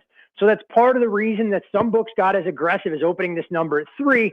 As you guys would anticipate, immediately there was support for the Rams, knowing that that number was never going to 3.5. There was a better chance it was going to come down to 2.5. And so right now we're kind of at that perfect equilibrium point. We'll see when the pros decide to tip their hands, but a lot of the guys that I've spoken to took the 3, more than happy to lay the 2.5, and don't think that there is a huge edge to be gleaned, at least the way things look right now. And so, Todd, the first 2 games that we saw these 2 teams play, I mean, both of them decided by just a couple of points, 3 combined. A 2-point Rams win in mid-November. A month later, it was a 1-point Seahawks win. But, of course, the game flow of each of those could not have been more different. Much more low scoring in the first matchup. That number would hit the under easily. The second one, the over, was darn near hit by both teams as Seattle won 38-37. Are you expecting more of the former or the latter when they play on Sunday night? And here's the craziest dynamic, and I think one of the things that drives sports fans and probably more so sports bettors nuts, the Rams were better in the game that they lost in overtime at Seattle, where they blew a 16-point lead, than they were when they won 21-19 at home, where the Seahawks were done in by turnovers. So you kind of look at those scoreboards and go, you know what? 1-1 seems like the perfect way for these teams to enter their rubber match. Now, how they got there remains to be seen. And part of what we've seen with this total as high as 47.5, 48, under money. And you could expect it with games of this magnitude, although you wouldn't know it the way a couple of those games played out last weekend.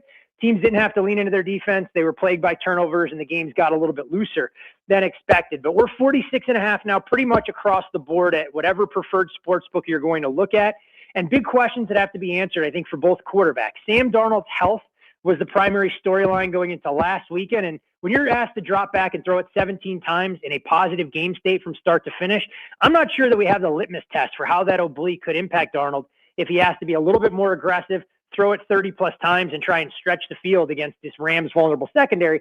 And on the flip side of things for the Rams, Look, Sean McVay showed a ton of confidence in Matthew Stafford last week, maybe against his better judgment, given how prolific Kyron Williams was running the ball in the drive that gave him the 17-10 lead. But we're not sure if Matthew Stafford is still dealing with the finger injury and how that could potentially impact some of the accuracy, along with health concerns about Devontae Adams, where I don't think anyone really believes he's truly 100% dealing with that hamstring injury. How much does your own personal assessment ride on either A, how much you trust Sam Darnold, or B, how much you trust the Seahawks to protect Sam Darnold to keep him from the turnovers that he created in that first matchup that they lost? It's always a big factor, but I think sometimes you have to be very careful when you're handicapping a game that if you fall victim to a narrative that a player has never accomplished X, Y, and Z, that somehow they're never going to be able to do that, can paint yourself into a corner. And Sam Darnold kind of becomes the poster child, because when we look at the career trajectory, career arc, and professional accomplishments, Matthew Stafford has that Super Bowl. He most likely will have an MVP. Sam Darnold hasn't gotten there, but that's not really a surprise in terms of the way this Seahawks team is built, that they want to lean into the ground game, allow Sam Darnold to throw in non-throwing situations. They don't want to put him in third and long. But the game plan will change a little bit for the Seahawks as well, knowing that they don't have Zach Charbonnet as a perfect complement to Kenneth Walker. And while Clinton Kubiak has said all the right things, I'm just not sure that Kenneth Walker suddenly touches the ball 25 to 28 times, whether it's 20 carries on the ground and 5 to 6 catches. So it's going to be very interesting to see how the Rams sell out to stop the run. And I would think that Chris Shula is going to go, you know what, if we're losing to this Seahawks team, it's because Sam Darnold was the difference maker. He was able to stretch the field, and we're going to try and make him to throw to somebody not named Jackson Smith and Jigba. One more on this game from me, Todd. First time participant as a head coach in the NFC Championship game in Mike McDonald versus Sean McVay, who obviously is perhaps the best coach in the NFL, and he's been doing this now for close to a decade. How much does that not matter in your handicap at this one? I think it does play a little bit of a role. If the game is tight late, you also wonder about some of the distractions about both these teams. Their coordinators have been attached to a variety of other jobs that are out there. And look, I'm not going to sugarcoat what we saw last week from Sean McVay. He was clearly not in his bag. Didn't appear to have a good feel for the game in real time against the Bears, and openly admitted that was the case afterwards. But I think sometimes you do a little bit of self-scouting. It's a very familiar opponent, and the Rams have to be optimistic that this is a defense they basically shredded in this building, albeit on a short week.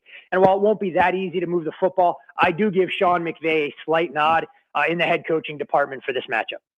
Talking with Todd Furman at CBS Sports as we handicap the championship games. Now to the AFC side. The Patriots have been the road favorite since the book opened, of course. Yeah. We all know about the injury. But what do you think is the difference right now in terms of the number between a healthy Knicks and Jarrett Stidham? Coming into the season, I would have made the adjustment about 3.5 to 4 points, somewhere in kind of that intermediate range. Judging by what Bo Nix has been able to do, putting a lot more on his plate, that number probably moves closer to 5. But the bigger concern for me, guys, and I'm not sure it's necessarily being talked about as much as it should be, is that this Denver Broncos defense isn't trending in the right direction at this juncture of the season. So that means Jarrett Stidham may have to do a little bit more offensively than expecting this Broncos defense to hold the Patriots to 13 points and win this game in an old-fashioned slugfest along those lines. Sean Payton has said all the right things about Jarrett Stidham, but it's still a quarterback that has not taken an NFL snap since 2023, or at least attempted a pass. A higher leverage situation than Nick Foles had to deal with, where he at least could acclimate to the Eagles' offense. And while Drake May has left a little bit to be desired through the first 2 playoff games with the Patriots, the one thing we can't ignore is how good and stifling that defense has been. Some of Justin Herbert's and C.J. Stroud's struggles, you can't just say it's entirely on the offensive game plans for those two teams. The Patriots deserve a little bit of credit because they've been a lot better against the run with the return of Milton Williams to kind of anchor that defensive line. And if Denver can't run the ball, can they do enough in the passing game with Jarrett Stidham there and a banged-up receiving core to not only cover this number as a short home underdog, but to have the potential to go out there and win this thing outright? Is this the perfect number, Todd, in terms of trying to get money on both sides? Because I have to imagine that there were some that woke up on Monday morning and were maybe a little shocked that it was this low, just given losing a starting quarterback, in such late fashion. Stidham hasn't even had a chance to start. Like, this is the first time he's going to be out there. 100%. And I think you saw a little bit of that price discovery from the sports books when they opened this number on Sunday night. Some books went as low as 4.5, where we currently sit. Others went, you know what, the hell with it. We're going to float out a 6, and we're going to kind of gauge the appetite from professional bettors with lower limits. So what happened? Sure enough, pros gravitated towards taking the 6, and we now sit in no man's land trying to anticipate the next move. at 4.5, 5? Will we go back to 6? Will we come down to 4? So that's the one luxury that odds makers are afforded. They can kind of float a number out there and have bettors tip their hand in terms of where they think they need to go. And a lot of the guys that I've spoken to, this feels like the perfect threshold to get good two-way action, because you're going to have a lot of people making a case for New England being more dynamic on both sides of the ball. And this being a bridge too far for some folks that believe the drop-off from Bo Nix to Jarrett Stidham isn't the 6.5 points like the betting market is kind of suggesting. Pats are 14-5 against the spread this year, and it's a 12-7 lean to the over. How much does that factor into the play here? I don't think all that much. And when you look at some of the season-long trends, actually, the one that really stands out for the Patriots, I believe they're 17-1-1 in the first half. So that's really where they've gotten off to quick starts and exceeded odds makers' expectations. But in terms of the total, we did see this number open at 40.5, get bet up to 42.5, 43. We'll see if there's a little bit of buyback. But in the modern NFL, the way the game is played, you almost need more to go right when you're going under a total in the low 40s than you do to go wrong. No greater indication of that than what we saw between New England and Houston, where it felt like a defensive-minded football game, but it was done in by a pick six, a couple of short fields. So if these teams are going to play a game that's going to have a minimum of points scored, you almost need the offense to do just enough to get the ball to the 40-yard line, punt the ball, and play a little bit of pinball back and forth or ping pong to keep the game moving between the 20s without some of those big-time plays, whether they're made by the offense or the defense. Todd, I have to imagine that regardless of the Super Bowl matchup, we're looking at the NFC team being the favorite. What kind of number could that look like if Denver, let's say they pull out a close one and it's a low-scoring game that is very much reliant on their defense. Stidham maybe has a turnover or two, and so everyone kind of goes in saying, all right, they got out of the AFC, but I don't really buy them. What kind of number could we be looking at in the Super Bowl? If you were looking at Denver winning an ugly game against the New England Patriots and one of the two teams in the NFC, whether it's Seattle or the Rams winning in dominant fashion, say by 3 touchdowns, you could see that number open as high as 9.5. Definitely north of a full touchdown. I don't think we'd quite get to double digits unless there was another major injury, but that's kind of what the projections look like. And you'd be looking at the Rams and or Seahawks against the Patriots kind of hovering in that 3.5, 4 range. Don't think we get as low as a field goal unless, of course, the Patriots won the game in dominant fashion. Drake May looked the part, and the Rams and Seahawks were pretty pedestrian. So we could see one of the bigger Super Bowl numbers that we've seen over the last couple of years if the Broncos are able to pull off the upset on Sunday and have a little bit of a Cinderella story for them to write with Jarrett Stidham assuming the reins for Bo Nix. So as we wrap things up, are you looking at either a side or a team total or a half, or is there a prop out there that's inviting this weekend for either game? So I haven't done anything yet with the Broncos-Patriots game. Want to kind of see where some of those numbers settle as we wait some of the injury reports and player availability, more so for the Broncos skill position players than anybody else. I have, however, taken smaller positions in the Seahawks game. You mentioned the team total, and that's the market I did go to, bet the Seahawks team total under 24.5. I feel comfortable at that key number up to minus $1.25, which should be out there. And actually dabbled a little bit with this Seahawks backfield. And it's not betting on or against Kenneth Walker just yet, something I may wait to do in closer to game time. But did play Rashid Shaheed over a half a rushing yard, thinking that he may get a couple of touches there as the Seahawks try and diversify their offensive portfolio, so to speak. And that's a number I've seen as high as 4.5 that I would shy away from there. But there is a national book still dealing about a 1.5 at over minus $1.20 that I'd feel comfortable with. 2.5 would kind of be my cutoff point for that rushing prop with the wide receiver. Todd Furman of CBS Sports. Todd, it's hard to believe. I mean, these are the last. We are down to 3 meaningful football games. Wow. And then it's done. You know, it's pretty wild to think about, and a role that's unfamiliar for both of you guys. This time of year, all eyes would typically shift toward Creighton Blue Jays basketball, but it's all about what's going on in Lincoln and the potential for the Huskers to not only win a tournament game, but maybe make a deep run if they can keep playing at this kind of level. So fascinating times and a changing of the guard as it pertains to college basketball being played in the great state of Nebraska. Wow. By the way, yesterday we did the number on Nebraska basketball in their last 10 games, the point spread differential. Yeah. They've been averaging 10 points above the spread. In other words, they've been covering by that much. Last night, the losers failed to cover by a half a point. A bad beat for those. I was going to say it was a little bit of a backdoor for those folks that were looking to try and fade Nebraska ball for so many games. Probably thought were holding on to another losing ticket only to see that game fall 10 with Nebraska closing as a 10.5-point favorite. Incredible. Shutter the program. It's done. Wow. All right. It's all canceled. Okay. All right. Hey, look, we've seen the transition at Alabama, that they may be closer to winning a national championship in basketball, although this season not quite the same than they are in football. Maybe the same has to be said in Lincoln, that it's now a basketball program first and foremost, given some of what we've seen on the football field over the last couple of years. Indiana wins in football. Nebraska wins in basketball. Dogs, cats living together. It's a strange time. I understand. In the spirit of Alabama, Fred Hoiberg's been on the phone to Steph Curry today. See if he has any eligibility left. Yeah. The world has officially been flipped upside down, gentlemen. It is the Amen. world we live in now, both collegiate and professionally. It does. Todd, thanks again. We appreciate it. Thank you, Todd. Always a pleasure, guys. Enjoy the games this weekend. You bet. And Todd will rejoin us in 2 weeks before the Super Bowl. For the last game. And we'll do the props and the tips and the tricks.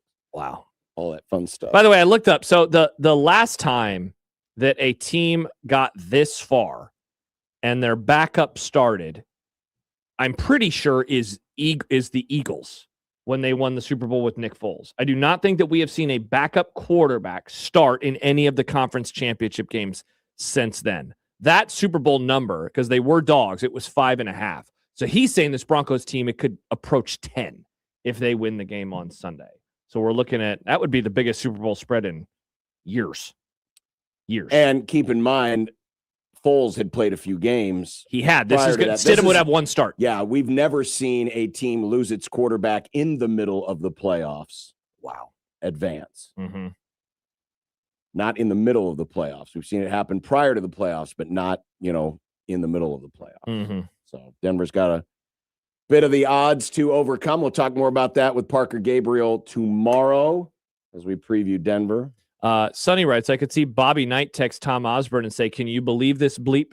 Is he texting from hell? Like, how is that? How is Bobby Knight going to send? His phone's probably melted down there. Guessing that Bobby Knight. Hey, Tom. A, he's dead. B, probably looking up at us. I don't think Bobby Knight ever texted anybody. Yeah, he doesn't seem like a guy who would like text messages. He would hate Canva. And I need a drink. Whoa. Is that the last one?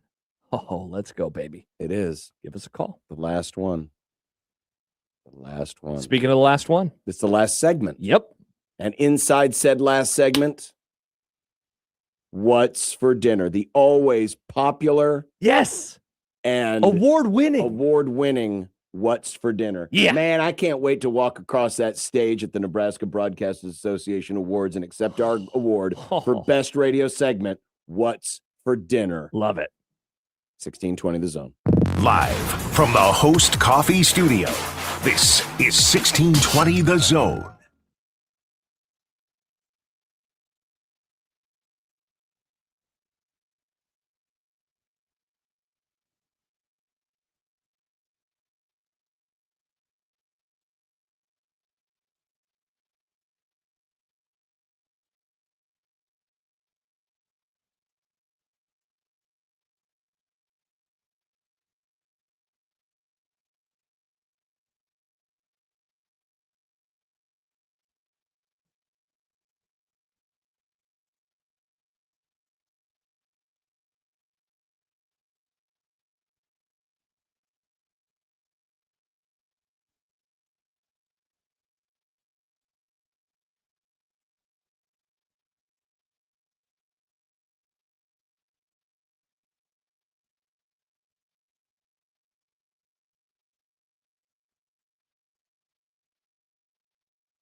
Find a truck that's ready for any task at Woodhouse Buick GMC. Right now, you can save up to $10,000 off MSRP on the 2026 GMC Sierra 1500 Elevation Crew Cab 4x4. Visit us in-store or shop online at WoodhouseBuickGMC.com today. Woodhouse Buick GMC. We are professional grade. With approved credit, must own and trade in a 2012 or newer vehicle. $299 doc fee due at signing. Offer applies to select stock numbers. Offer expires March 31st, 2026. See dealer for details.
Tires matter. They're the only part of your vehicle that touches the road. Tread confidently with new tires from Tire Rack. Whether you're looking for expert recommendations or know exactly what you want, Tire Rack makes it really easy. Fast, free shipping, free road hazard protection, convenient installation options, and the best selection of Firestone tires. Go to TireRack.com/Dan, see their Firestone test results, tire ratings, and reviews, and be sure to check out all the special offers. TireRack.com, the way tire buying should be.